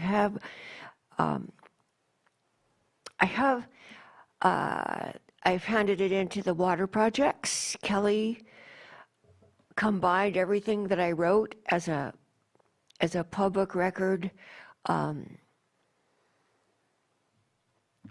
attendee for the Ground Sustainable. And I will give it to Lars again. I have copies. And I want to make sure that the Environmental Impact Agency can report on the presence of possible mercury-cyanobacteria in the area, in the fish and the cats that died.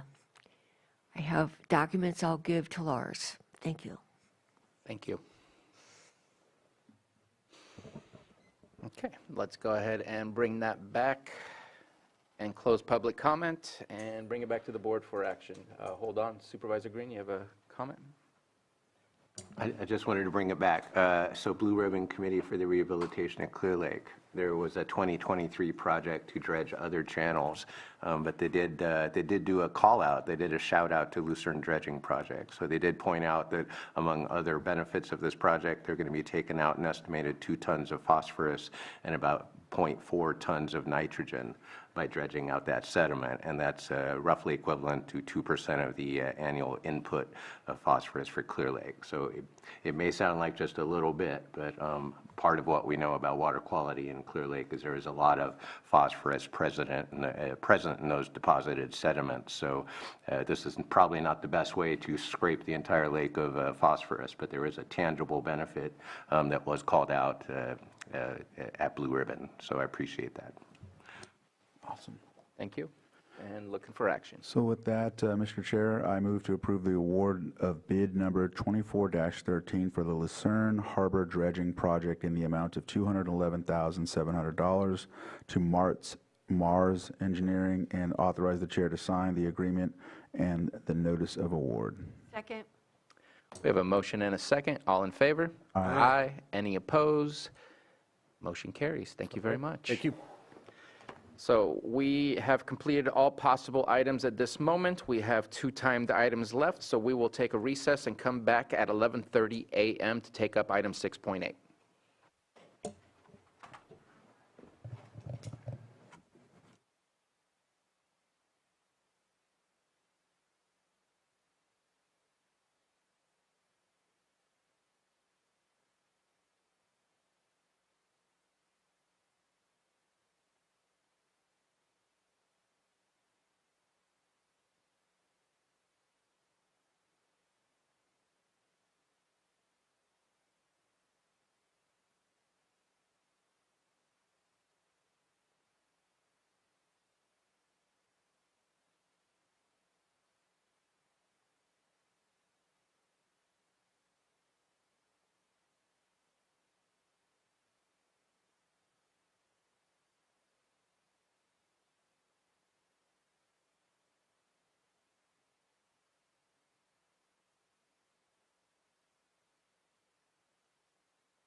All right, welcome back.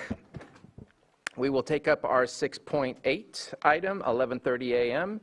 Consideration of second reading of ordinance amending section 1.1.a of ordinance number 2945, increasing the charges and fees for county service area number 2, Spring Valley Lakes. And we have Director Bore.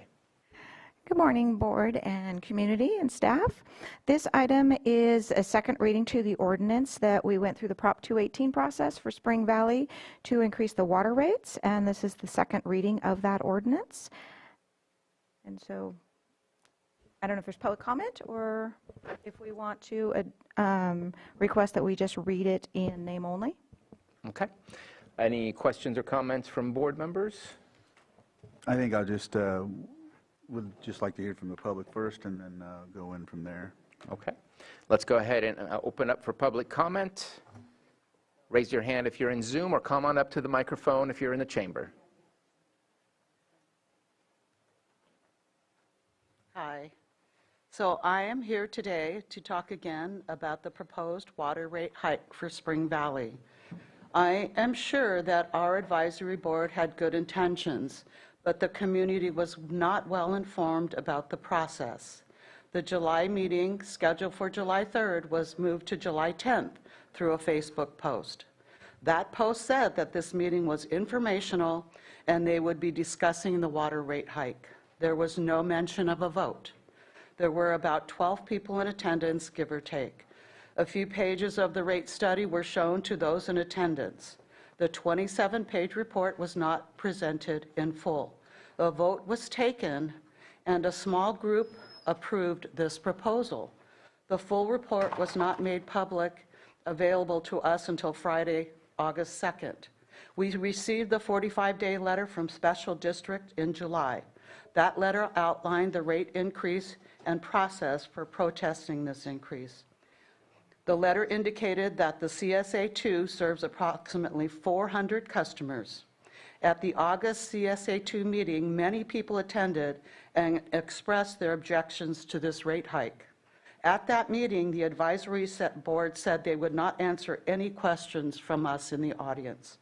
We downloaded the printed out the 27-page study, which not everyone has the capability to do. We then recognized several different numbers for the total number of customers. For the fiscal year 23-24, the number of customers indicated was 410. For 24-25, the study indicated that there were 419 customers. According to Prop 218, protest letters from over 50% of the customers is required to stop this proposal from proceeding. To date, we have submitted 215 certified protest letters, which is over 50% of the number of customers indicated in the letter or in the independent study.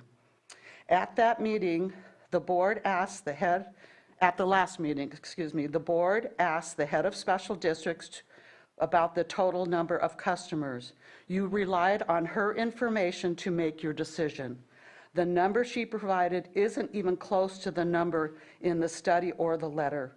Prop 218 indicates that the number of customers needs to be specified clearly.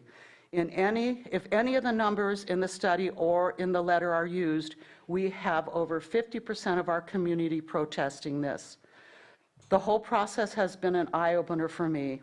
It seems to have been biased at every turn. We were not well informed or represented. In addition, special districts seem to make efforts to make sure that this passed. Inaccurate information was presented to the Board of Supervisors and residents. In addition, the number of customers please finish claimed your was not comments. accurate. I believe our community came together with an impressive fight. I hope you will consider this information, consult your legal counsel, and follow the legal responsibilities according to Prop If we can please 218. get your name. Lisa Sherrill. Thank you very much. I have pamphlets for you guys to show with my exhibits. Each one of you guys have one, and I will be going down the line as I have it on my paper also.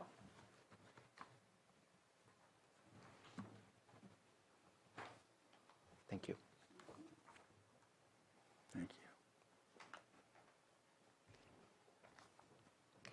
Okay, so by law of Prop 218, the governing body propositioning a 218 measure is required to clearly state the number of customers affected within a service area, as it is to determine whether a majority protest is done correctly. Exhibit A1, county letter states 400 customers.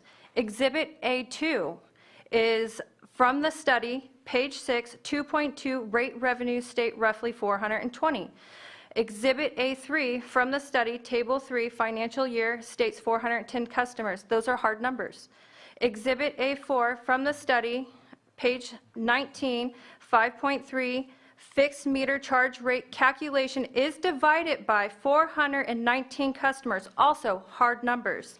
Exhibit A5 from the study, table 12, shows all 5 years is 419 customers. Those are hard numbers.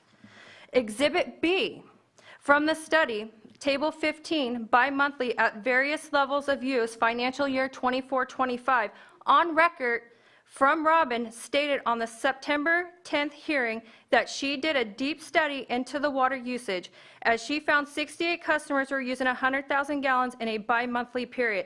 I did the math with Robin's numbers. Those 68 customers are using 133.689 CCFs in a bi-monthly. So 352 customers will be paying for those 68 extremely high use customers, as you see in the table presented in front of you.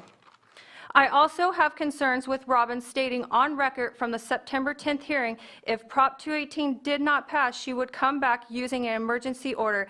I feel that is an abuse of power that Robin will be using towards Spring Valley community. I would also like my evidence to be put on record to show that Spring Valley customers accomplished and stopped this Prop 218 by the numbers that were put together by the consultants of the study, the hard numbers. The study shows 419 customers. Numbers of protests turned in is 215. Prop 218, we needed 50 plus 1. By the hard numbers, by the study, 419, we as a community got 215 protests, which is 50% plus 4. Also, Robin should be finding those 68 high users by state law. Exhibit C1, also, the study was finalized on 7/30/24. If you see Exhibit 2 that I sent you, the notice of public hearing was mailed on 7/26. By law, the study has to be finalized before mailing a public hearing. So I please hope that you guys look at what I gave you. I did go into deep. I did look into Prop 218, and we have done everything we're supposed to. She moved the field goal on us. She should have had the numbers on the public hearing. It should have said about 500 and not about 400. Thank you for your time. Thank you for your comment. Any other comment? Please come on up.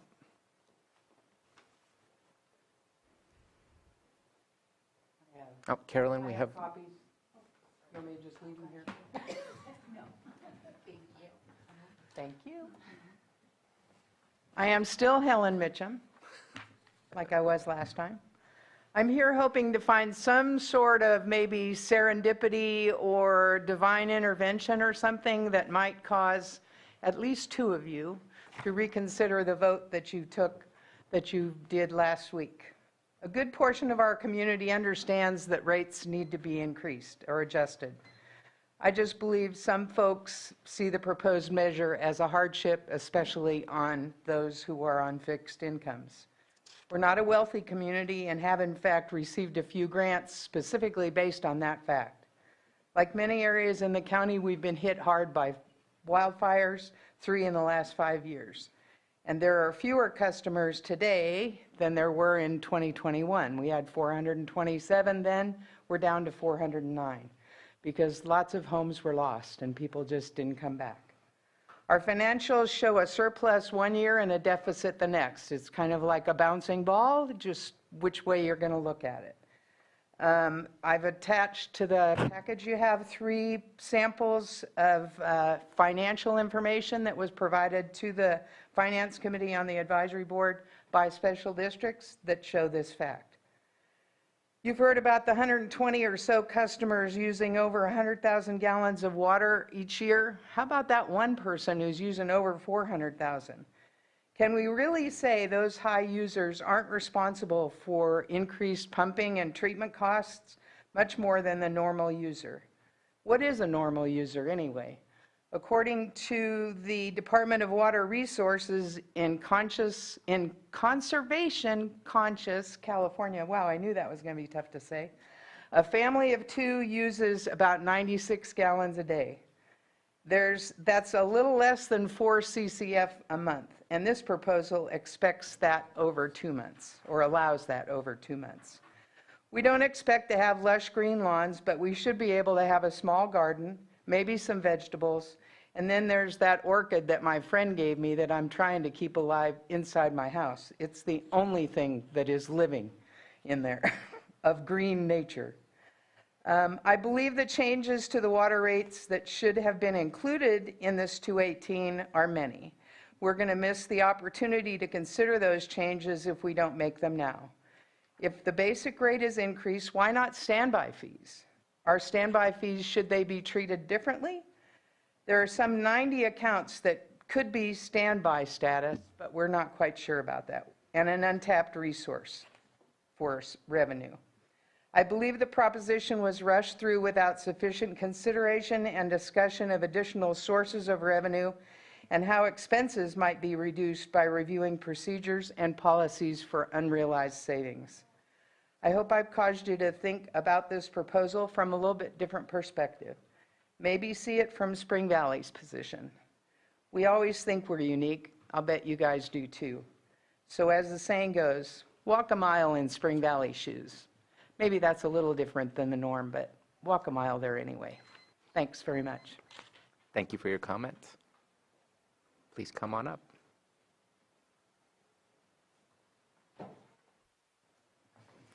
My name is Cindy Storrs. I live in Spring Valley. I also serve on the CSA board. I want to elaborate just a tad bit more on some of the things that Helen lifted up.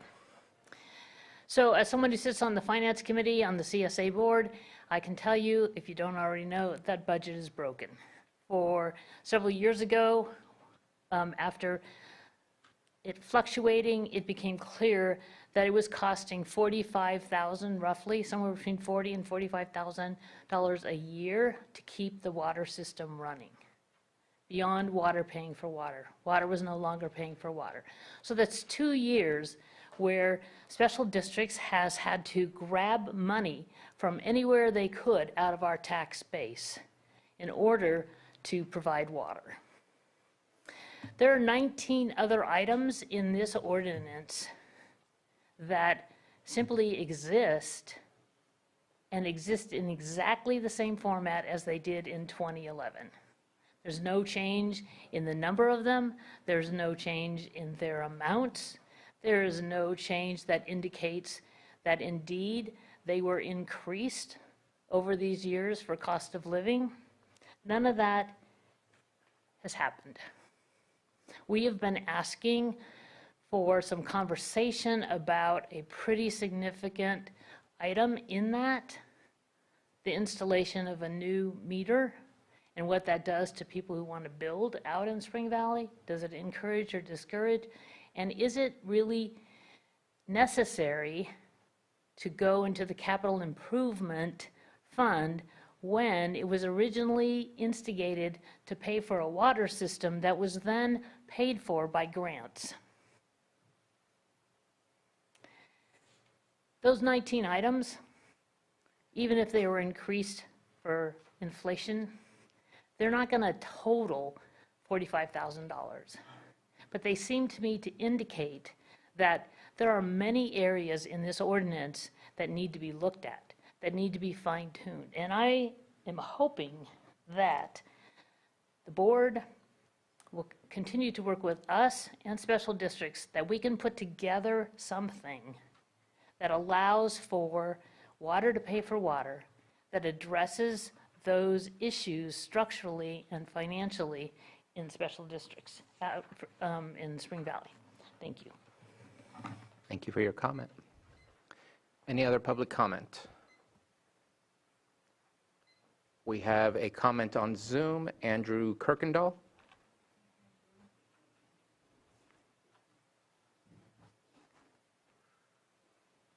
Yes, is it working? Yes. Okay, first off, thank you, Board of Supervisors, for dealing with issues as this. I know it's very stressful. I've learned quite a bit regarding Prop 218, but as our other residents have stated, Prop 218, in our opinion, clearly fails to provide the I'm sorry, I'm going the numbers. Provide the numbers. We are getting a vague rate of this 400 single-family residents, and we don't know the difference between land or if it's not land or if it's off. On our property taxes, it will clearly state it's a vacant parcel, not a single-family residence. And so just based on that, I just don't think Prop 218 was clearly, on special districts parts, it wasn't clearly demonstrated the base and costs of the rate increase. And for that, we should be going back to the drawing board to figure out a solution. Thank you.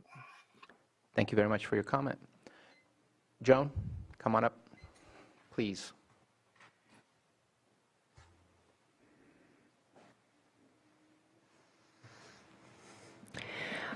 Joan Moss. I'm a journalist. I'm old, half deaf. But I wanted to say that Bruno had promised us the week following the first protest hearing that we would talk about it, and now we're talking about it. Meanwhile, this lady who runs the department was having 2 agenda items that dealt with the other people who were dealing with rate increases, and I misunderstood her. She said we took a vote and they all voted against it. And I misunderstood that. I thought she was talking about this group.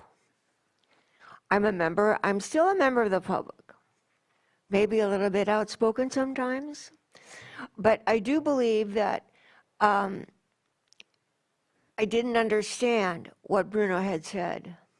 And I didn't understand her report about how they voted, but they didn't vote the way these people had a protest. They voted and they accepted.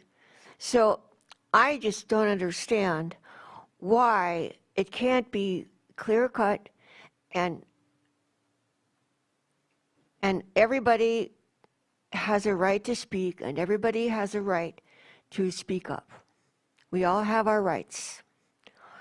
And these people, they have a right to talk. And the advisory committee has the right to talk.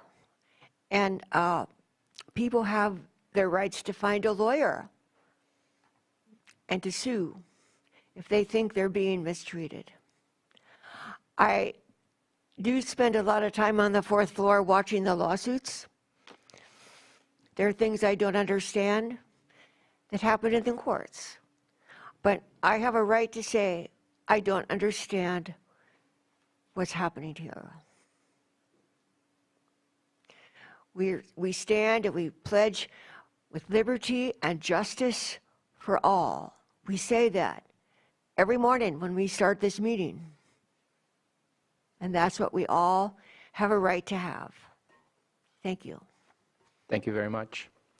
Not sure what promise you're speaking of, but we had a meeting. Maybe you weren't attending that meeting. That was a week ago. Has it already been a week? It feels like much longer. Where we heard a lot of comments from the audience, and no one was restricted on what they could say or how they could say it. We made sure to listen to everyone, and a decision was made. Maybe it's not the decision that everybody wanted, but I'm not quite sure what you mean that I promised a discussion that we never had. So I'm as confused as you are at this moment in time, because I thought we had a very deep discussion with Spring Valley last time that this came to the board. So let's go ahead and move on. If there's no further comment, let's go ahead and close public input. And any comments from or questions regarding this item from supervisors? Did you want to allow staff to answer or comment or? Yes, let's forward? go ahead and, unless there's specific questions that you want to make sure that we get. No, I was just, if they wanted to address anything that's been said, or if they just, you know. Well, I would like to clarify for the record that the 120-some users out there are using 100,000 plus gallons per year, not bi-monthly. So that's an annual number. And we went in depth as to how many connections were out there and how many ratepayers and how the standby accounts factored into that. And we do have 497 accounts. 497. It's 497, right? Oh, it's 499, sorry. Okay. Any other questions we want to make sure to cover? I know there was a question about timelines of submissions of the public hearing letter versus the final report. Any comments on what those timelines are supposed to? I don't see anything in the text of Prop 218 that specifies the timelines that are needed for that. We had a final report on July 30th. It was sent out on July 24th. Just wondering if you can comment on that. That's one of the reasons we hire a consultant to help us with this, to ensure that we follow Prop 218 to the T. And we've talked to legal, has weighed in on some of this process as well. And we have followed Prop 218 according to all the timelines and when notices needed to go out and all of that. I think she was first. Go ahead, if you were finished. Yeah, no, I'm, you know, I'm still in the same stance I was in before, and I also, you know, I had the letter, and it says 400 residential provides water service to about, in a way that I can understand why folks would think, you know, that would be the amount, the threshold, and so, yeah, there's the numbers here and there, you know, it just gives, it gives a little confusion. And so for me, I feel like, you know, the protest, the numbers that were intact, I feel like they were legitimate. The numbers were differentiated here and there. So I still take the same stance I was in, and that is to, I don't support this initiative, this ordinance, or moving it forward. So, yeah, I would really like to find a way to, you know, kind of like what we discussed earlier in the long process of the harbor situation. You know, there's transition, there's, you know, so I feel like at times, if there's a way to halt, get on the same page and move forward, it's important. Supervisor Pyska? Yeah, I think, you know, based on some of the comments today, the thing that we haven't been talking about really directly is that we have heavy users that are impacting this entire system, and it's likely coming from unlicensed cannabis. It is illegal to use treated water for this purpose, and so these folks that are using 100,000 gallons, 400,000 gallons, are there higher users than that? Like, that's a crazy amount of water, and the CSA shouldn't be responsible to provide that water to illicit uses. So there could be other things that we could do with code enforcement and cracking down on those users in the area, because ultimately, if those users stop taking advantage of this system, they're the ones that are putting this hardship on everybody. It is. But we have fulfilled this process, and this is the cost of water to be delivered in this, with it, for the system. There isn't anything that we can do about that. So I think that's another conversation with code enforcement and law enforcement for another day. So I guess I'll just end it at that. Okay, Supervisor Green?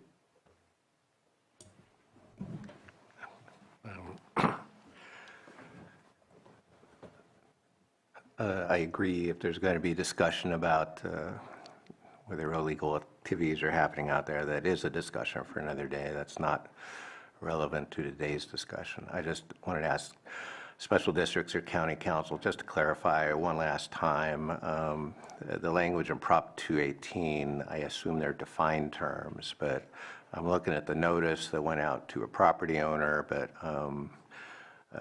Prop 218 also refers to ratepayers. And it sounds like there's a whole bunch of connections out there that may be property owners, but not actually paying rates at this point because they're not hooked up. So, and there was a fresh discussion about the number of protest votes received and those, the larger number of ratepayers or property owners, whatever term you're using, that would set the baseline for whether the protest votes reach the 50% threshold.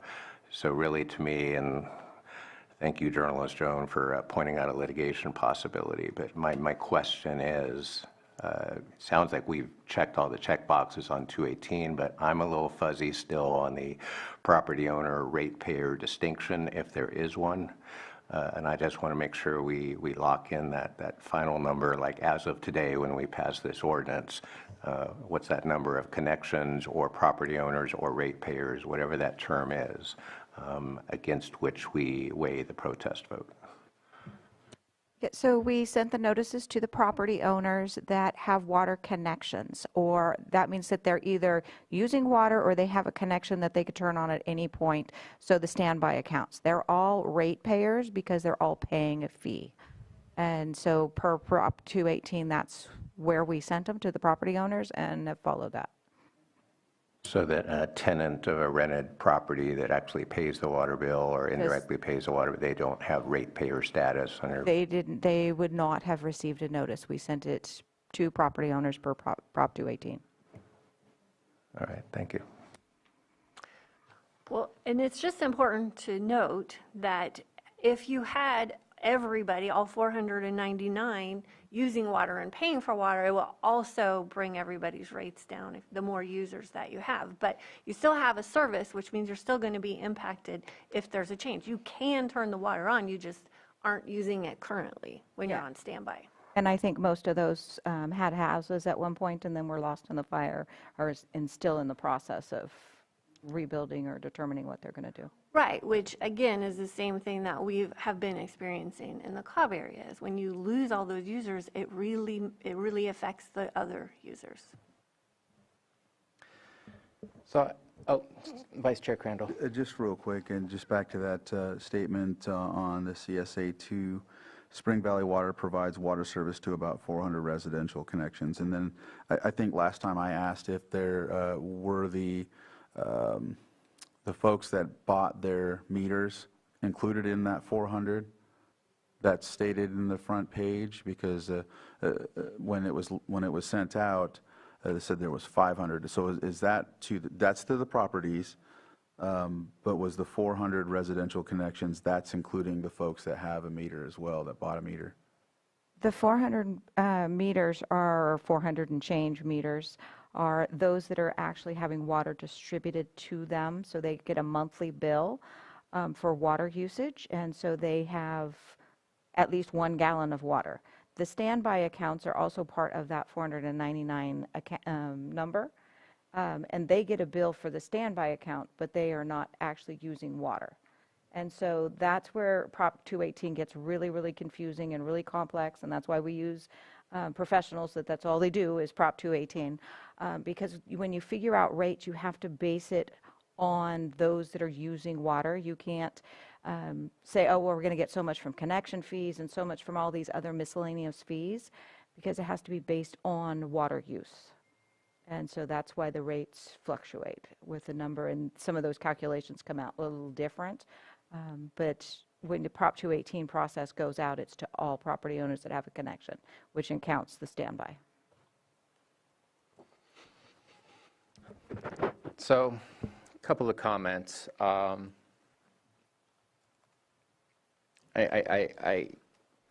been looking at, I think there was some confusion at first when we talked about the high utilizers. At one point, we decided to divide it by 12 because it was for the whole year, not on a bi-monthly basis. When you look at a whole year's worth of water usage, I don't mean to say it's not much, but 100,000 gallons doesn't do all that much. If you have a 4-person home, that utilizes water on a daily for cooking, for washing, for all of those necessary hygienes. And maybe they have a small personal garden. I'm expending over, what did I just calculate? Close to 100 CCFs just in my small garden that I have, vegetable garden. I do not grow cannabis, so I don't think we should identify those who use just over 100,000 as obvious cannabis growers. I think it would be a whole lot more than that. I would suspect it's a whole lot more than that. And the 100,000 gallons is 133 CCFs when I do the calculations. And so I'm at 106, 107, and I don't even know that I calculated a full year. I only see what I see on my water consumption based on the website I went to. And so I mentioned it last time. I struggle that if 25% of the households that have use are being thrown out for the average, I struggle that as being called outliers when I think I would identify myself within potentially close to being in those outliers. And I know I don't misuse water. But at the same time, that doesn't change the fact that it would just rearrange the numbers so that you can still get the revenue needed in order to run the system. It just wouldn't say yes to what those specific numbers are. It would change what the average is, and things would move around. Maybe it would be, it would change potentially the base rate with extending it to 0 to more than 4, but it would still have to be paid for. It wouldn't give you free water or anything like that. Again, I'm not going to make up numbers because I don't want to put ideas in people's minds of what that should be. I do see in there that it did say about 400. We're actually closer to about 500, so that wasn't necessarily accurate. I'm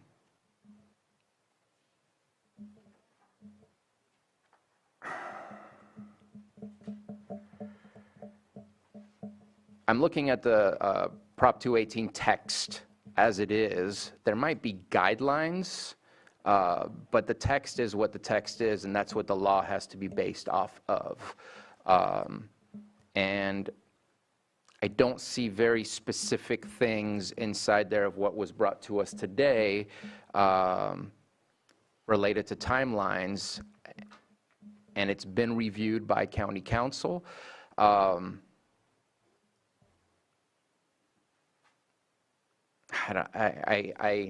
I struggled with this one last time, and I'm struggling with it today.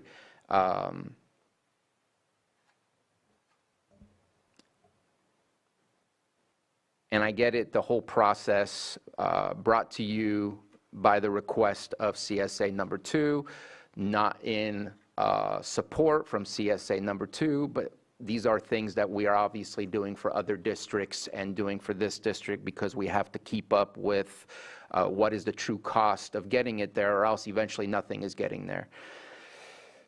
I'm still struggling with this one. I don't know that it's the appropriate numbers, but again, the appropriate numbers I don't think would make people happy either, because eventually the system has to pay for itself.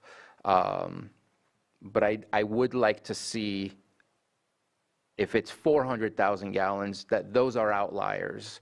But some of these other numbers, it makes no sense to me that the average, I believe you mentioned, was 3 CCFs. In the report it says it's 9 during the wintertime and 21 or something like that. I'm trying to recollect what the study said. But then you mentioned that there's those that are high users that were taken out, and therefore it dropped the average to the new number. But that number, when I'm looking at the average use per person of 55 gallons per day, seems really, really easy to exceed in a household of more than one individual. Well, the entire point of including water was so that they're prepaying for water. And so normally the base rate is just to have a connection so that you can turn your faucet on, and then you pay consumer units on every drop of water that comes out of your faucet.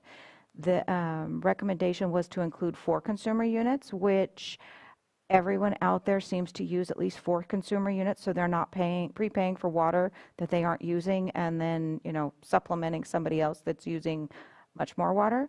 And so that's where the tiers come in on how much it is to produce, up to a certain amount of water, and then the higher tiers cost a little bit more, but the whole point is that they're paying for the water they're using. And if everybody had 12C consumer units like they did before, there were a lot of people prepaying for water that they would never use. And so it fluctuates depending on how much it is. There's some people that use less than 1,000 gallons of water every other month, and there's others that use 50, 60, 70,000 gallons a month every other month. So those were annual averages, and we didn't throw anybody's numbers out. It's just we recognize that there's a lot, like those 100 people are using about 42% of the total water, and there's others that are very frugal with their water and don't use, their annual average is less than 30,000 gallons. So on average, it's probably about 50,000 gallons per house, but that includes, those high users as well that are pulling those others that don't use hardly any water up. So it was just an analysis to look and see, how much water is being used. And as I said, in the long run, if it does have to change, it's still going to be the same. To get the same total revenue needed to run the system, it would just shift things around, whether it's the base pay or the per CCF rates. Well, and the base is the base, and then it's so much per consumer unit. So the base includes 4 consumer units, so we added 4 consumer units to the base to come up with the new rates. So I do have a question.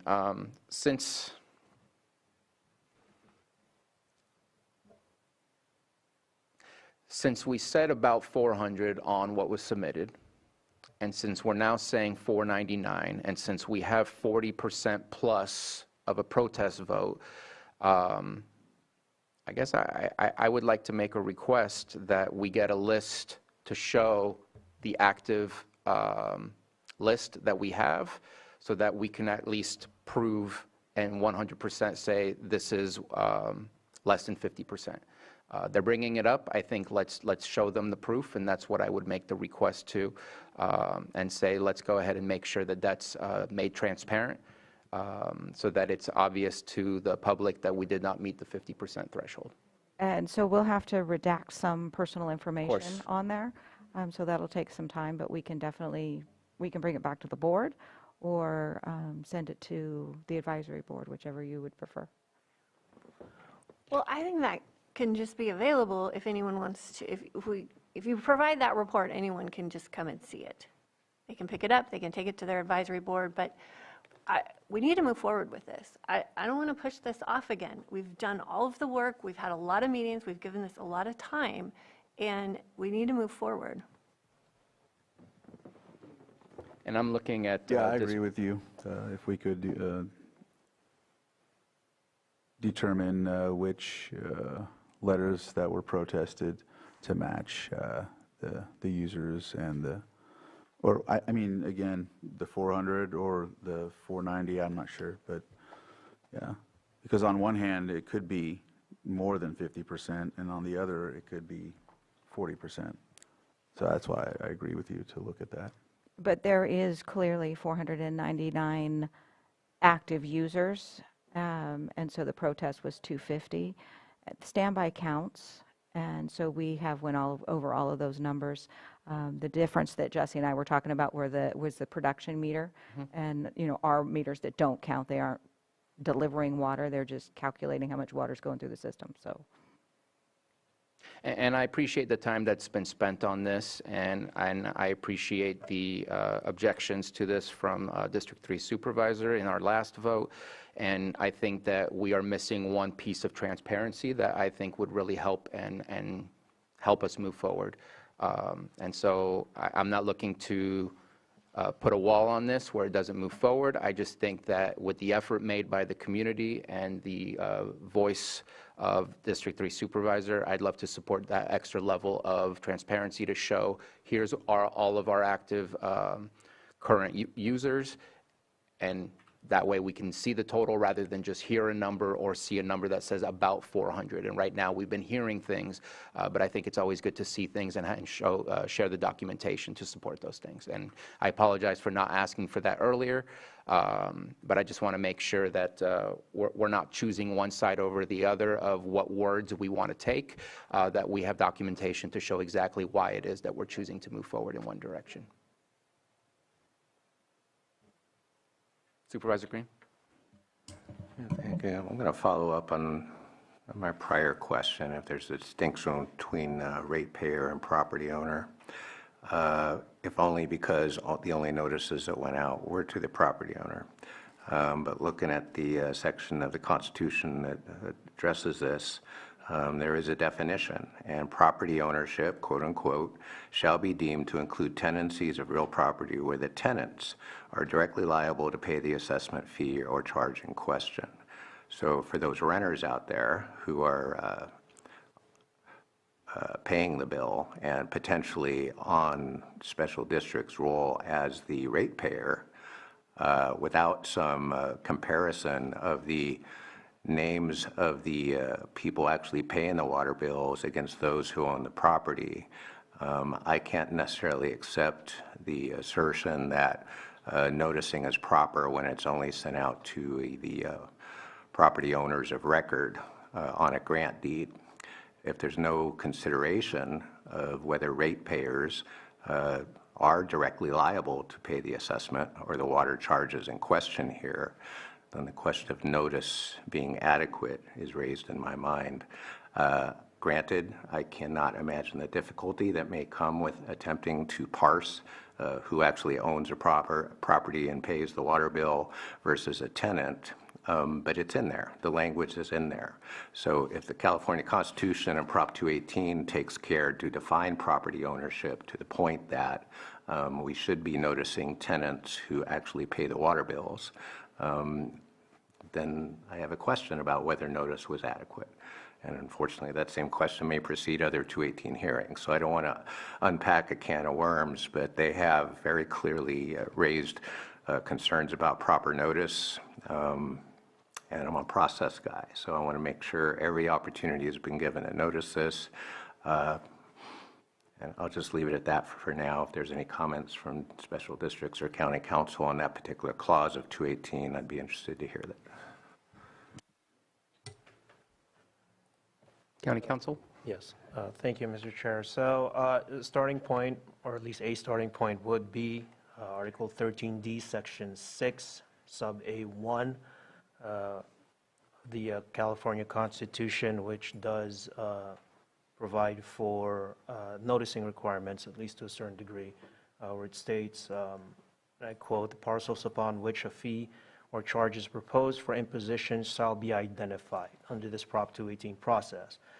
The amount of the fee," I'm continuing with that quote, "the amount of the fee or charge proposed to be imposed upon each parcel shall be calculated. The agency shall provide written notice by mail of the proposed fee or charge to the record owner of each identified parcel upon which the fee or charge is proposed for imposition." So the term used under that section in the California Constitution for noticing purposes is record owner. We turn to, essentially that would be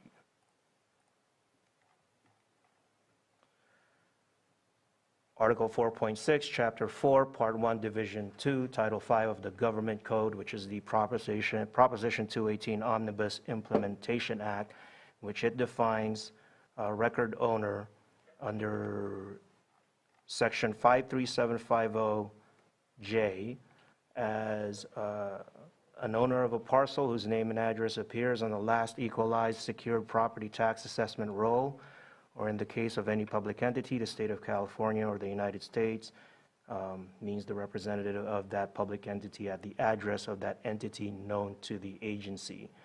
You also have, under that same article, 4.6, further noticing requirements under Section 53755, or rather the protest submission requirements, in which under sub B of 53755, it states that one written protest per parcel filed by an owner or tenant of the parcel shall be counted in calculating a majority protest to a proposed new or increased fee or charge subject to the requirements of Section 6 of Article 13D of the California Constitution. So with that, were there tenants that submitted letters that were not counted? I do not know. Johanna is the one that counted the protests. We do have ratepayers that are tenants, and so we would have to check with Johanna, but I do not believe she threw people out for being a renter versus a property owner unless we got multiple for, we did get, sometimes there were parcels where we got 5 or 6 votes. And so obviously we would take the property owner, registered property owner's vote over that versus multiple. And there would only be 1 vote per parcel. So I think that's where the majority of them that were thrown out were just the duplicate kind of thing. Or people that weren't even in Spring Valley in any way. They weren't ratepayers or property owners. There were some people that were previous tenants or people that were from surrounding areas that were not actually Spring Valley residents. I think also, I know a lot of the questions that came from the public was if tenants that were renting could submit letters, and I think that they did not submit it because they were told that it had to be the property owner. And so for that, that adds to my concern about the Spanish, notification and of course the letter that it expresses the 400. That's what gives me still the stance that I have as well, because you're talking about possibly more protest letters that could have came in and obtained the threshold of the 50% plus 1. Thank you for all the comments. I'm going to maybe make it even muddier here. So something just happened within the district I serve that was decided by the courts, and I'm reading this language, and I'd like for County Council to either look to see at a later time to provide us your reading on this. But it says here on Section 4 of the Prop 218 text, I don't know what section it is, Article 8D, Section 4, Procedures and Requirements for All Assessments. Subsection A reads, an agency which proposes to levy an assessment shall identify all parcels which will have a special benefit conferred upon them. Does that have to be a ratepayer, or is it all possible parcels that could potentially eventually get a connection and have to pay those rates because it's what will be conferred upon them, and if they make a connection, it will be conferred upon them? And that was a decision that was made by our courts upstairs just earlier, 2-3 weeks ago, that all parcels within a district shall be identified. It's a separate situation, but I'm just kind of curious if it follows along with Prop 218, since there's potential for future ratepayers to be impacted by decisions we make today. And obviously the wrench in the wheel I'm throwing in is that it would be more than 499 at this point. It would be all parcels, not just users. So if the reference there is California Constitution, Article 13D, Section 4, I believe, that specifically,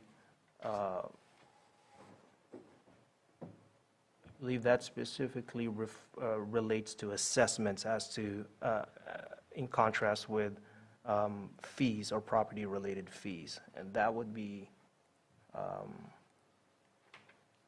that mainly is addressed under Section 6. So Section 4 would be procedures and requirements for assessments, although admittedly under the caption at least it would be assessment of property-related fee reform. But mainly, as I read it, the procedures under Section 4 primarily apply to assessments, whereas Section 6 would be the procedures pertaining to property-related fees and charges. Which, as I understand it, and Special Districts Administrator Boric may confirm this or not, but I think that's what we were working under in retaining that consultant for purposes of the what's being proposed under this ordinance. Is that correct? That's correct. I'm still curious as to how that would be interpreted, because again, I'm reading section 6, and I feel it reads the same, because it's proposed for imposition. It's not saying current users anywhere in the text that I can see. It would be for future imposition of fees. And so just something to think about, because it could potentially expand that number to more parcels that are currently not, what was the term that you used for those that, no, the ones that are standby. Right now we have current users and we have standby, but then we also have vacant parcels that are still within the district that have not done a standby connection or anything of the kind. Anyways, I just, if we can get some clarity on that, if this item comes back, which at this moment in time, it appears that that might be the case.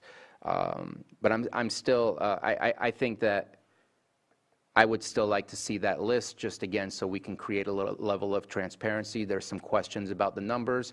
Let's not have that question. Let's go ahead and provide that, is what I would like to request, and it seems that Vice Chair Crandall concurs with that. Right. Any other comments or questions? Prepared to move forward. And so what I would like to ask is, County Council, how do we not throw this to reset? Can we do a motion to continue this so that that information could be brought back to us, and that way we can continue? Vice Chair. Yeah, so before you do that, just for procedural purposes, I would like to rescind the ordinance due to the confusion of the Prop 218 process, which I know will probably die, but I'm doing it for a formality. Is that a motion? So at this moment, we have a motion on the floor to rescind this process. The ordinance. The ordinance. I'll second it for the point of discussion. Okay. Any discussion?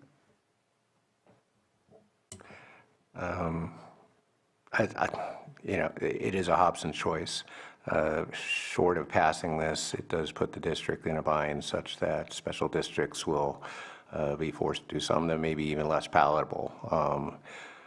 But you know, I have to look at the case of tenants who may act as de facto property owners, and the fact they're actually paying the bill, and yet they've been deprived, potentially through inadequate noticing, of their ability to protest the bill, protest the rate increase.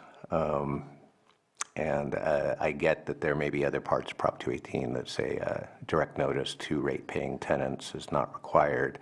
But if it's not in there, let's find a way to apply that. The notion that a resident, especially someone who didn't get notice or didn't get notice in adequate language, is going to get these big chunky rate increases and is only hearing about it by the by through an absentee landowner or through their neighbors that have paid attention to this, kind of strikes me as patently unfair. Would it have changed the outcome of this? I don't know that for a fact, but is it such a concern on the process that you know, what's the greater harm, delaying this, doing a possible reboot, or actually figuring out who a ratepayer is and distinguishing between that and a potential absentee property owner? So that would be my argument for not moving forward and supporting a reboot. Or a rescinding of the ordinance. Yeah. Okay. Any other comment? Yeah, so just want to clarify it one more time, whether, I guess there's confusion, but there's only one vote per parcel, right? One vote per parcel. One vote per parcel. Which is most likely going to be the owner, because they own the property, which most likely is going to be the owner. Correct. But clarify again, one vote. One vote per parcel. And I believe that the argument being made, and I disagree with the rescinding at this moment in time. I'd prefer getting further information than having to hit reboot. But I believe the argument being made is if tenants had been told otherwise, that they could submit a protest vote, that maybe the outcome would be different than the 40% that we received. Am I correct in my analysis of that, Supervisor Green? Well, that, and again, defective notice makes the whole process, taints the whole process. But say only one vote can be counted per parcel. Well, if I were counting the ballots, I would take the vote of the person actually paying the bill versus the property owner. And it looks like property ownership is distinguished within this section of the Constitution to allow that. So if there's been not even a nod to the fact who's actually paying the bill for this water, to the point we can argue about whether it changes the outcome, but the larger point is they were deprived of their due process. They were not given a right to protest, and they have standing to do that. Now, even if there's only one vote per parcel, you guys can go Rochambeau over who gets counted. You may say that, well, the property owner always wins that. But for me, we're arguing about an assessment, and the ratepayer, as distinguished in Prop 218, that can include a tenant who actually pays the bill. That person deserves notice. Supervisor Pyska? I'm sorry. This is the process that we have been using for all of our districts.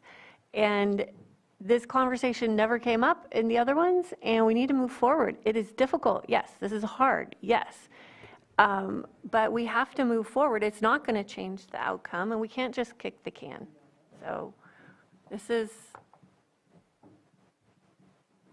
I don't even know how to respond to that, Supervisor Green.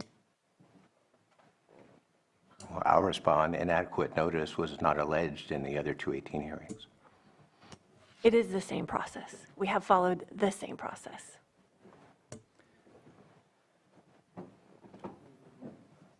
So at this moment in time, we have a motion and a second. Let's go ahead and bring this to a vote. All in favor? Aye. Any opposed? Nay. Nay. And I believe that with a 3-2, that actually would cancel the moving forward. Am I correct on that?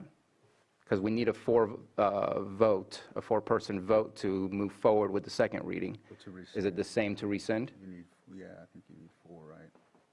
Oh, no, that's for emergency. What is, with a 3-2, I believe that the Prop 218 requires a four-person vote in order to move forward. Does it require a four-person vote to rescind? We'll have to look into that if we can just take a recess. Let's go ahead and take a 10-minute break and reconvene at 12:40.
Thank you very much. I wanted to bring this back to our last question that we took a break for, and want to go back to County Council as far as what voting threshold we need in order to move any of this forward.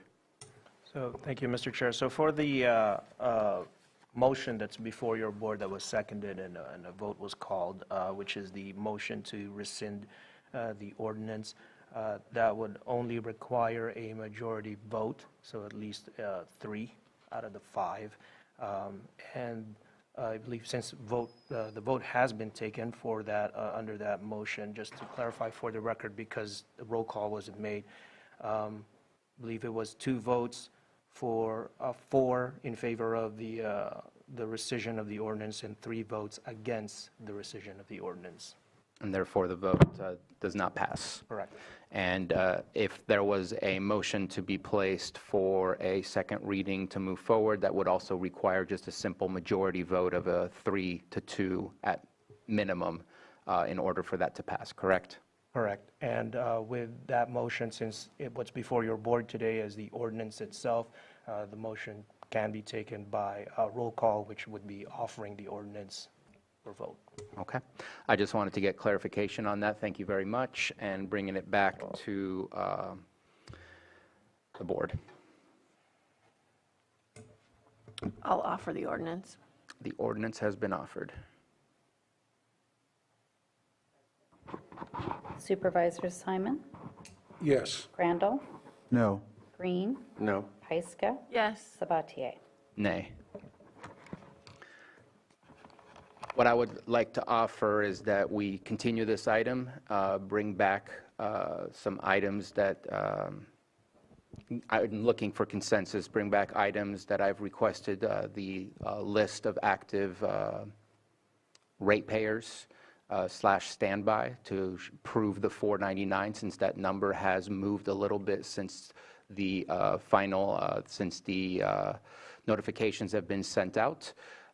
Just to show again that we have not breached the 50% of the protest vote that we have received thus far.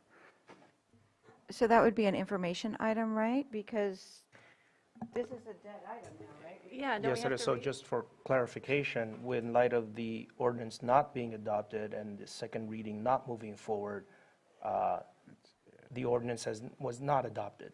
So what's left for your board as far as direction, there would not be, unless things start again, with a resubmission going through the restarting of the Prop 218 process, that would be the option, that would be the scenario that we're looking at here in light of the ordinance not moving forward. That is to be contrasted with continuing, and there was some mention of that, the continuance of the second reading of the ordinance, which would have continued to a date and time certain pending board direction to staff.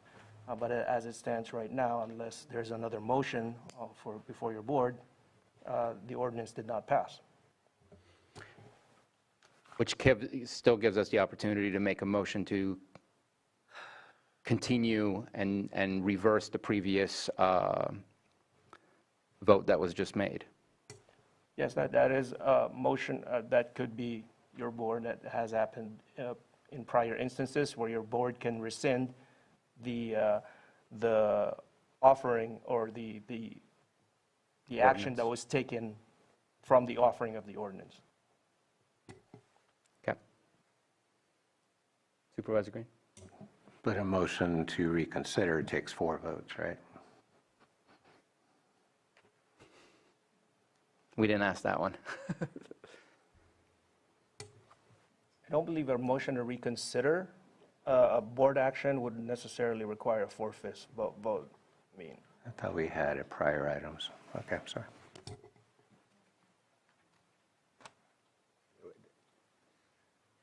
You weren't trying to kill it entirely? I would prefer that we not kill it entirely. I think that we can provide more information because right now, again, I have numbers that are being told to me, but I don't see anything to support those numbers and a number that was provided to the public saying you have the right to protest, and that number is not close to what the true number is that we're being told it is. And I think that the public who have protested, who have provided 40% or more, should be provided with that documentation. We should be provided with that documentation.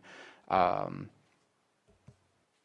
I think that a pause of 1 week to bring this back is not a deadly sin for us to commit, that to make sure that there's that level of transparency with the public.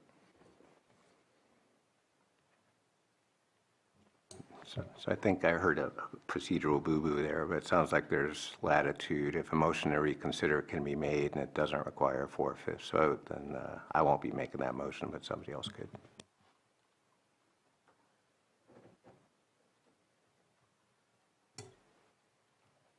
So one option for your board would be to take that up for consideration. The consideration before your board would be, at your board's option, to for a motion to rescind the essentially the non-adoption of the ordinance coming out of the previous vote.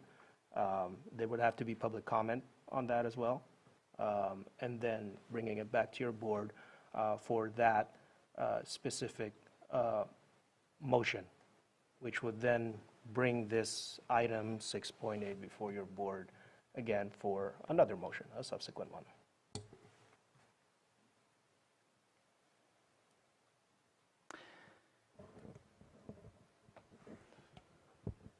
Well, I'll step out of character and I'll make a motion to rescind our prior vote. Correct. And for clarification, that would be the rescission of the vote to not adopt the ordinance. The second reading. Correct, the second reading. Just for procedure clarification, if you're going to make a motion, you've got to, doesn't he have to turn it over to the vice chair to make that motion, or no? That's what I've experienced on the board. I think that would be under Chapter 1. And then public comment will also need to be made before the actual motion proceeds. A motion and a second, and then open up for public? Or actually, that would be before, prior to the motion and the second, the public comment. Open it up for public comment. Okay, so I've listened to what Robin's had to say to you guys when you ask her questions. I am being advised by an attorney. I was told to come here and present this paperwork to you guys. Public comment is on whether or not to rescind this. And this is going to be my point of why you shouldn't rescind it, okay? So thank you. Okay, so my thing is I've already been advised by an attorney. I was told to bring you these things because of what we have done. We have followed Prop 218. And you might have made a boo-boo or whatever, but by the evidence that I have presented to you guys, this should have been shut down by pretty much all of you guys, because by Prop 218, like you stated last week, Moak, we need to go by it. And this community went by it. And by the three of you guys stopping it, I agree 100%. I think we need to go back to the board. I think it needs to be shut down because 68 of these customers are using 40% of this water. And the 300 and other customers are paying for the high usage of these people. Let's get back to whether or not we rescind. Okay, and this is why I'm requesting for you not to rescind it, because now that is going to make them have to go back to the drawing board and come up with the actual numbers and be transparent with the community that they're trying to pass this on. This is why I'm asking you not to rescind it. Thank you. Any other comment?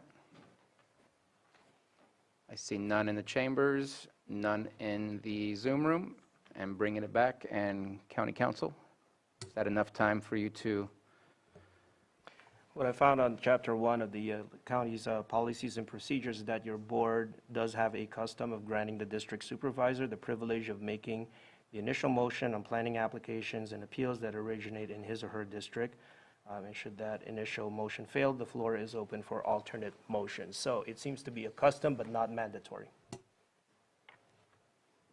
And so I still make a motion to rescind our last action. Correct.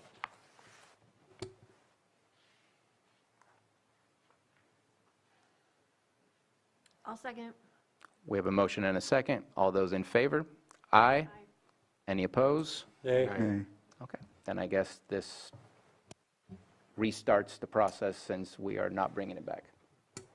well, restarts in the sense that now it is up for your board. The item is still open for your board's discussion. As far as the second reading, now there was some discussion by your board of possibly. It didn't pass. It didn't pass. It was a 2 to 3. Oh, 2 to 3, I'm sorry. So we, No, so the yeah. 219 process starts, Sorry, I didn't hear that. and the cost is borne on this. Yeah. It's borne by the CSA. Right. Yeah. At this moment, the decision was made. I don't think there's any further discussion at this point in time, and, okay. We will see how we move forward with that. Thank you very much. And so I did see that we have our undersheriff that came in. We have not taken our lunch break at this moment in time. I do want to check in with the board. Do we want to wait and move on with item 6.9 or take a lunch? 6.9 is our last item. How long do you think it's going to be? It's a timed, well, we would take it at 1.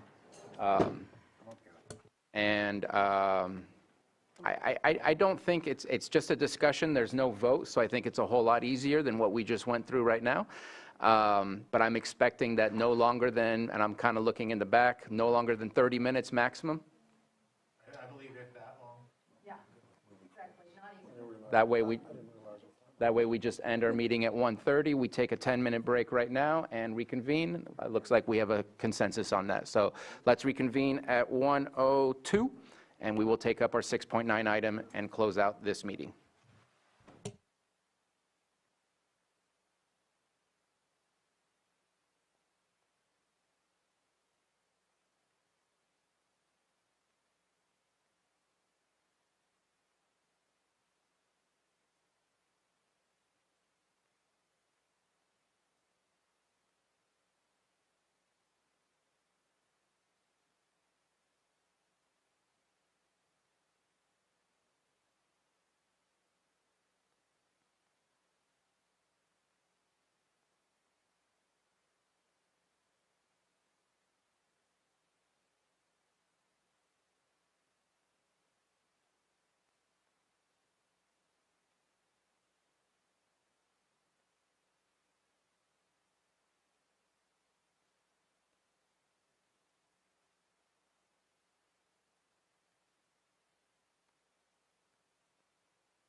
did.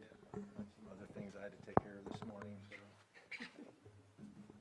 I like coming to that. I came to the FFA and of course last year. All right. Welcome back. We're going to take up item 6.9, or 1 p.m. Discussion and presentation regarding Proposition 36 on the state election ballot. Vice Chair Crandall and myself sponsored this item. We had a discussion with our district attorney, Susan Cronus. She mentioned that she wanted to bring this to the board. We wanted to make sure that it came in front of the public and the board prior to the election ballots being submitted. That's coming out soon, and we just wanted to have this discussion. I will apologize. I did not link the actual text of Proposition 36 on the memo, so my apologies for not doing so. I should have done that, so I'll slap my hand at one time or another during this discussion. Vice Chair Crandall, unless you have anything else you want to add?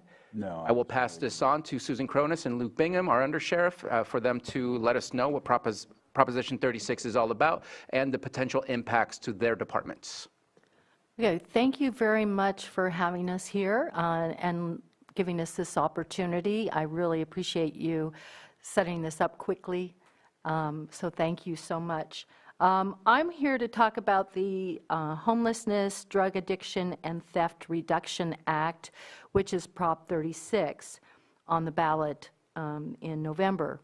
Now, I just want to state that this is my opinion. I'm not taking a position in terms of, telling people what you should vote. I'm not telling people how to vote, but I'm telling people based on my experience and working with, in my position for many, many years, over 30 years, as a deputy DA and as the DA now.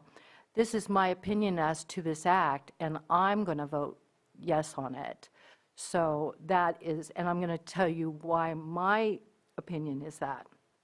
But I want to just briefly outline the what it covers. It covers a lot of different things, but there's two important things that it covers involving drugs and theft, and crimes involving drugs and theft.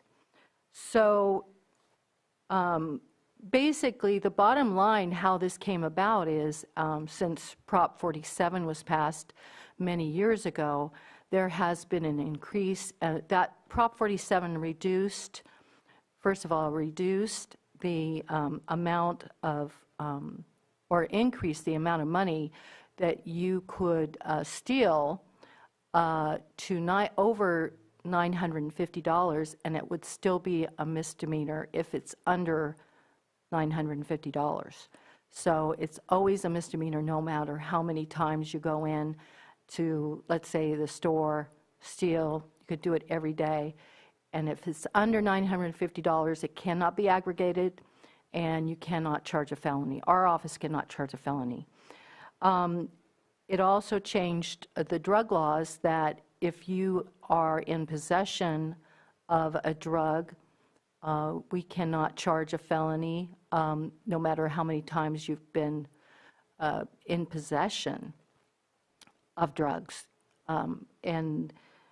Believe me, I've seen many, many cases since Prop 47 where people have a defense that 30 or 40 or 50 grams of methamphetamine or fentanyl or other drugs, hard drugs, are for personal use. So the whole point of Prop 36 is that there have to be real consequences for people to get the help that they need.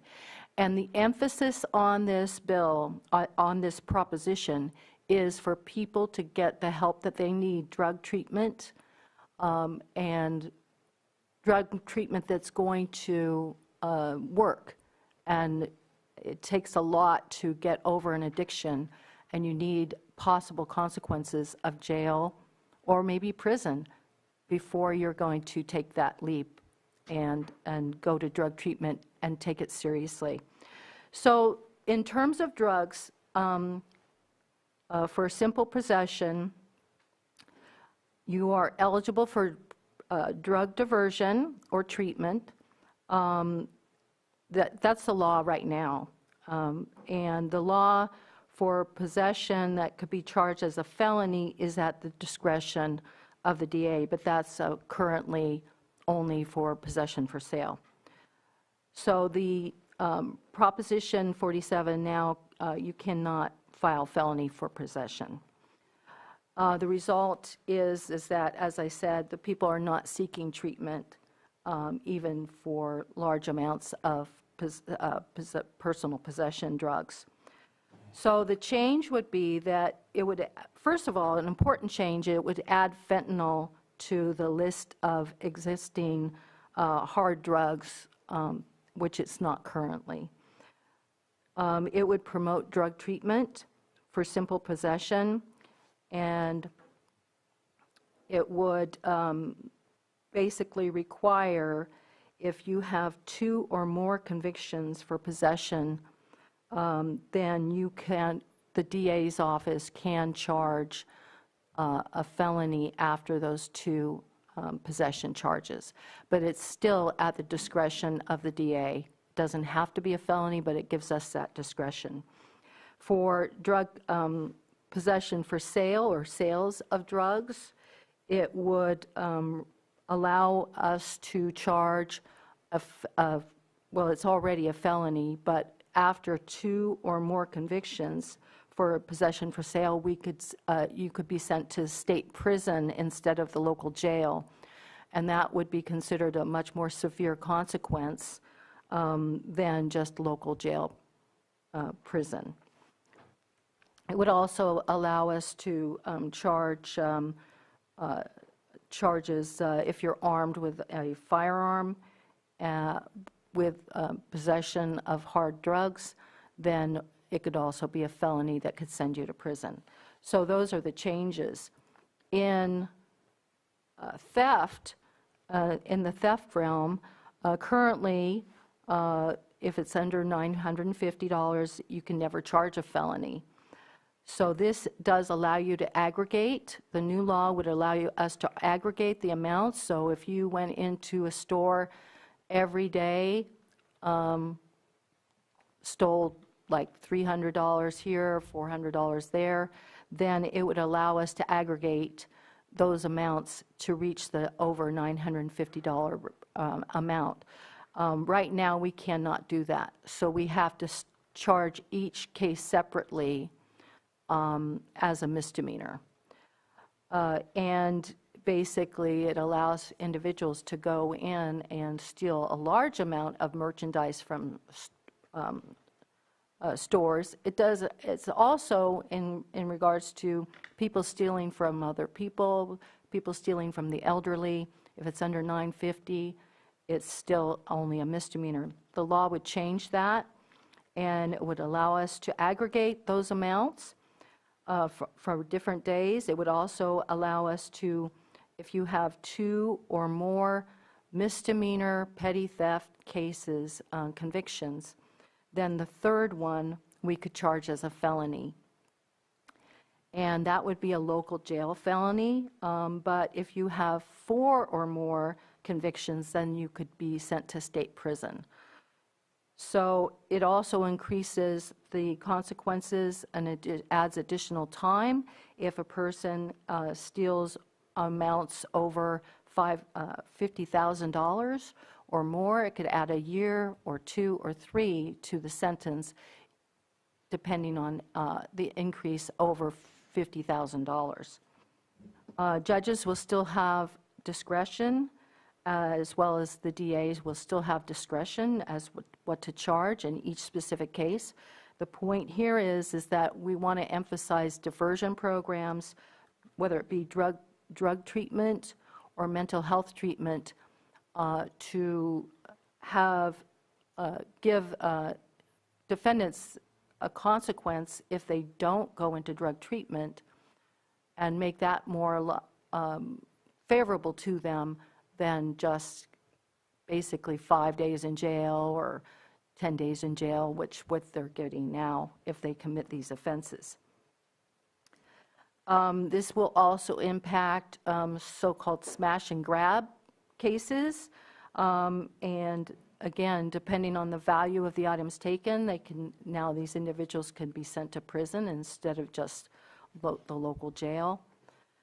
So basically, that's it in a nutshell. It would be a valuable tool for me as the DA to keep this community a lot safer, to stop the constant petty thefts that are going on in our stores. And it has real life consequences for people who, $950 is a lot of money for a lot of people. So these are the reasons why I am going to be voting yes on Prop 36. Thank you. Thank you. Good afternoon, Board. Luke Bingham, Under Sheriff's Office. And again, like the DA said, I'm speaking from my own personal opinion on this, but just speaking from some of the experience and knowledge that I have. DA Cronus has pretty much covered the Prop 36 and what it's about.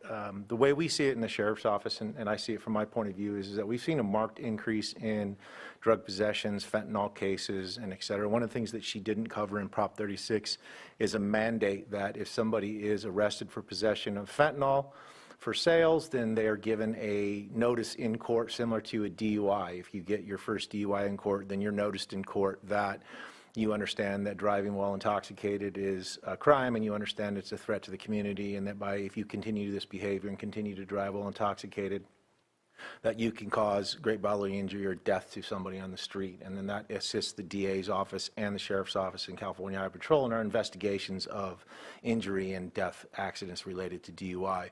Prop 36 would also add that to fentanyl cases, where that person is notified that by dealing those controlled substances, there's a likelihood that by your actions, somebody else is going to suffer death or great bodily injury. That assists the Sheriff's Office, and it assists the DA's office with prosecution in those fentanyl overdose cases or toxicity cases.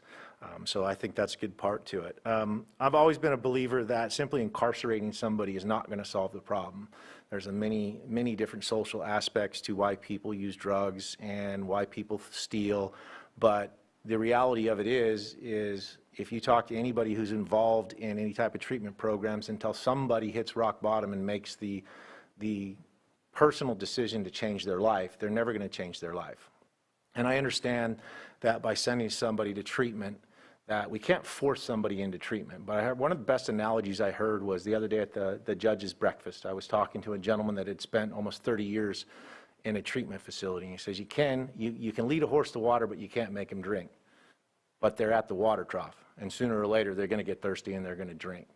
So some of this gives some teeth to the DA's office to send people to treatment programs, and if we're providing them with the education and we're providing them with the information, and they have that so that when they finally make that decision in life that they want to make that change, we've provided them with the education, we've provided them with the path, they know where to go to make that change in life.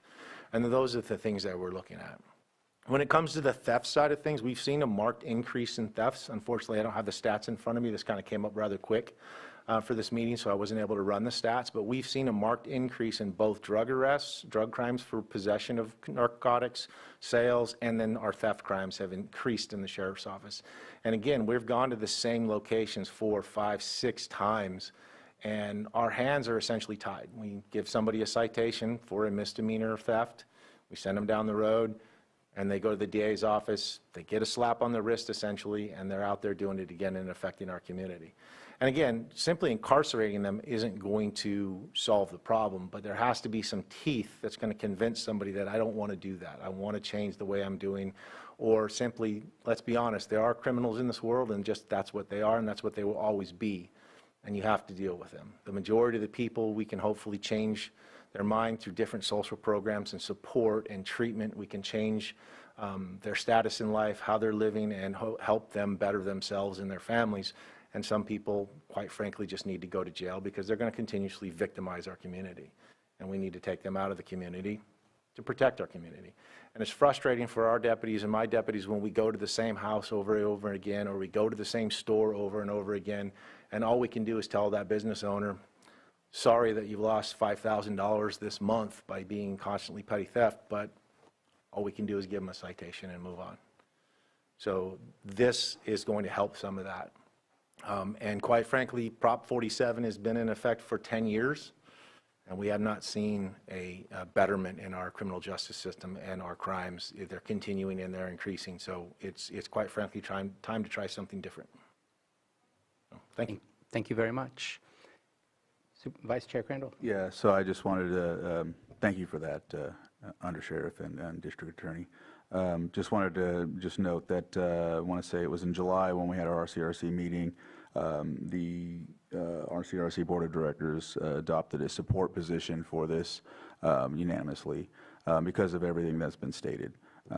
I know also in the community, because I reach out to sheriff and whatnot, and there's situations where they are committing crimes, but they've already been arrested 3 or 4 times. They get out, they do the same thing again. They're emboldened.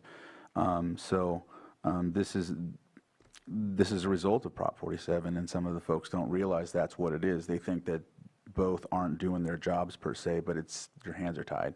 And so this proposition looks to at least assist with that. So I know that in those meetings that we've had, we had a district attorney from El Dorado County and Yolo County come and talk to us about the struggles as well. So. Thank you for that. Any other comments? Supervisor Green? I appreciate the disclaimer that you're expressing your personal opinions. That said, I have to note we're here in the middle of a Board of Supervisors meeting. If we were going to bring an item on any of the many ballot measures facing voters in the state of California, and I'm thinking of one that I was hoping to get a board position on, but time is running short, that would have been an item to bring forward. But to sit here on the county's dime and express your personal opinions, I think, is a little disingenuous. Also, if you do, and I do encourage all voters to read their voter pamphlet, the fiscal impacts of this particular proposition does indicate that it would potentially increase local court-related workload and would increase county jail populations, county supervision populations, and by the institution of treatment-mandated felonies, very likely could impact behavioral health and other county agencies. So, and reduce grant funding that I assume some of our agencies receive through Proposition 47, because there are grant programs that are issued through that using savings. So I totally get the frustration of people with Proposition 47. Maybe that went a couple steps too far, but I can't see anything sitting here today that would suggest we're in any better shape to financially handle the changes requested by this. Is it your understanding that your core workload could potentially increase, that your jail population could potentially increase if this measure passes? It could potentially increase, but again, the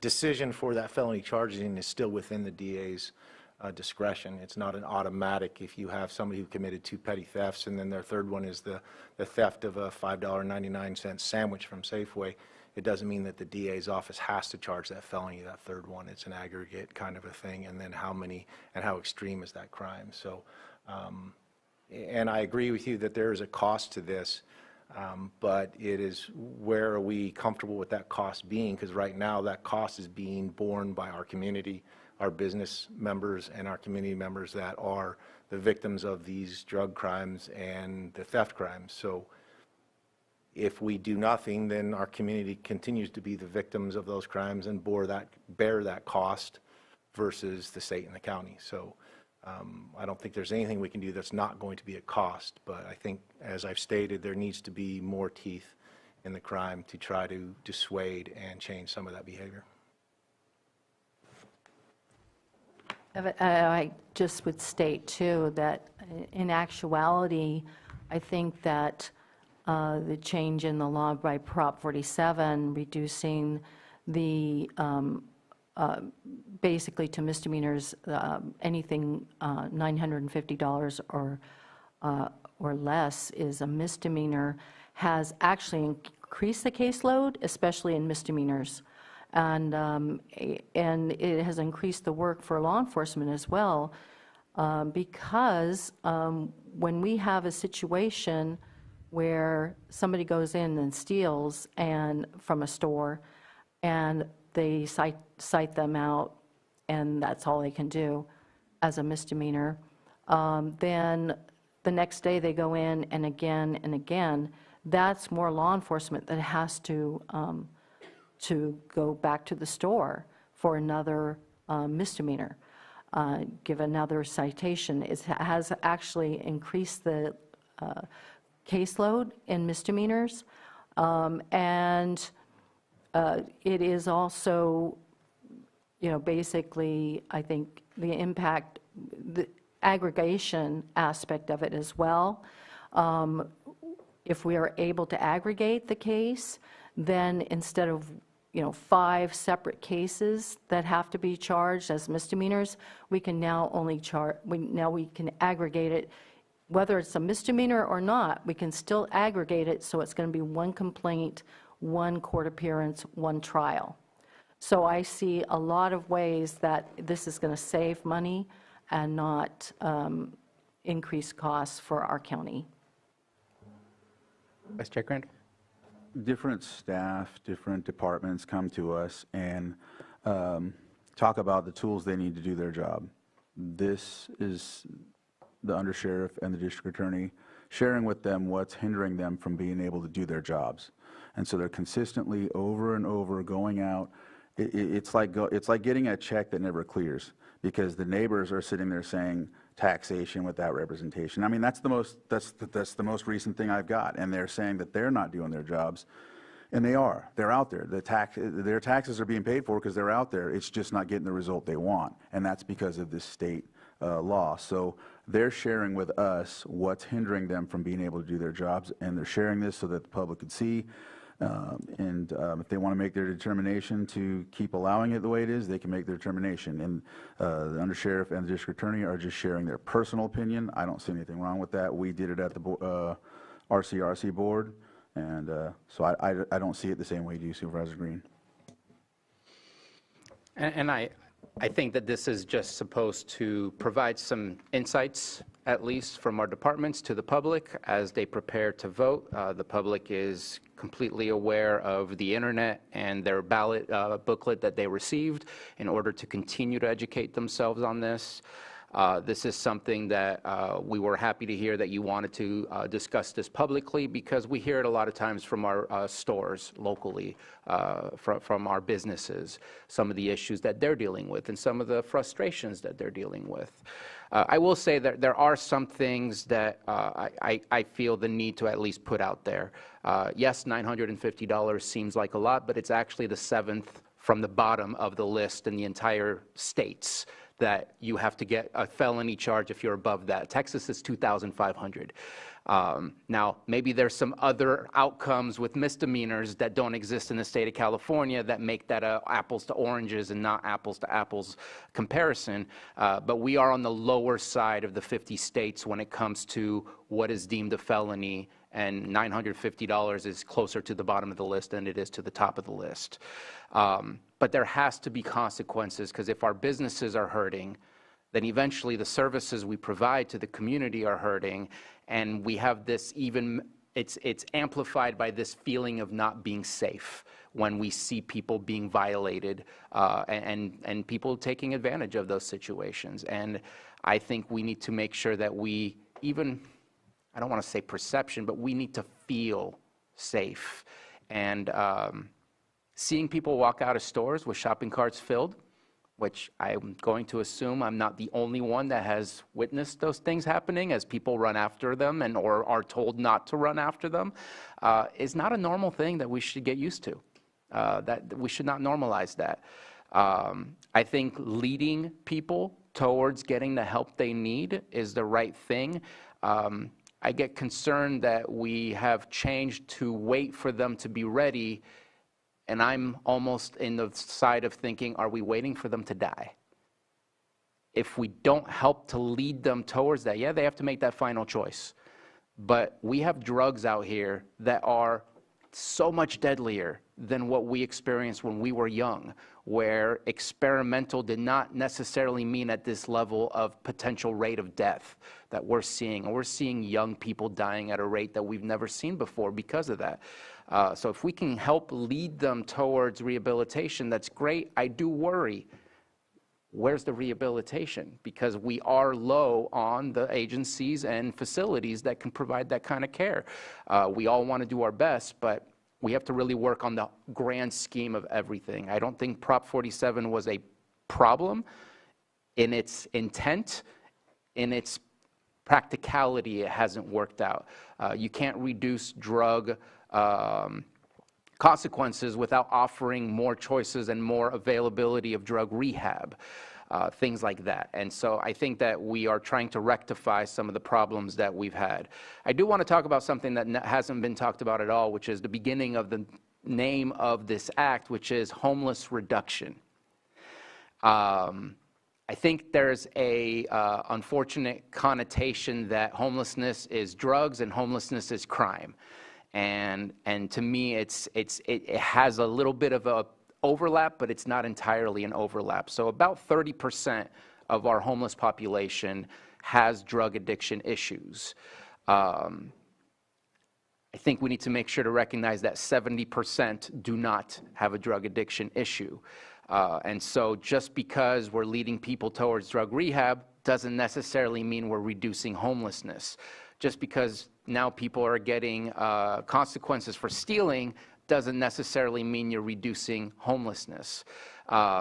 Yes, when we depopulated our prisons, which was based on a Supreme Court case, we just had a conversation that 30% of our probation caseload is experiencing homelessness. So there's definitely potential that it increased the homelessness population because of that decrease in prison population. But until we deal with our housing, until we deal with the cost of housing, that has a lot to do with our homelessness, if not more than anything else. But I think that consequences are a necessary part of our toolkit in order to ensure that we create the right type of order that we're looking for in our communities, which is for people to freely walk around, freely enjoy the communities we have and feel safe. And I think that we've definitely moved towards a not feeling as safe as we used to feel. Granted, it's not the 90s where there was some very high violent crimes, but we're talking about non-violent crimes today. We're not talking about violent ones. The last part, the fentanyl additions, I believe we have one in Lake County, correct me if I'm wrong, but there have been multiple cases for attempted murder, for sales of fentanyl. I really believe we need to continue in looking in that direction, because if you are selling that stuff knowingly, if you have been warned that stuff can kill and you continue to do so, we have to have consequences, because it's really hurting our community as we speak. So I appreciate it. I think every day that we're up on this dais, we're providing opinions. So thank you for sharing yours. And to the public, please do your research. Please vote accordingly to your beliefs and your opinions as well. But I do appreciate you both coming up and providing some discussion points for today. So thank you. Welcome. Thank you. Okay. We're going to open it up for public comment. Oh, okay. And seeing if anybody wishes to speak. I see no hands in the Zoom room, and we have our sole public member in the chamber coming up. Hi, Elaine Brown.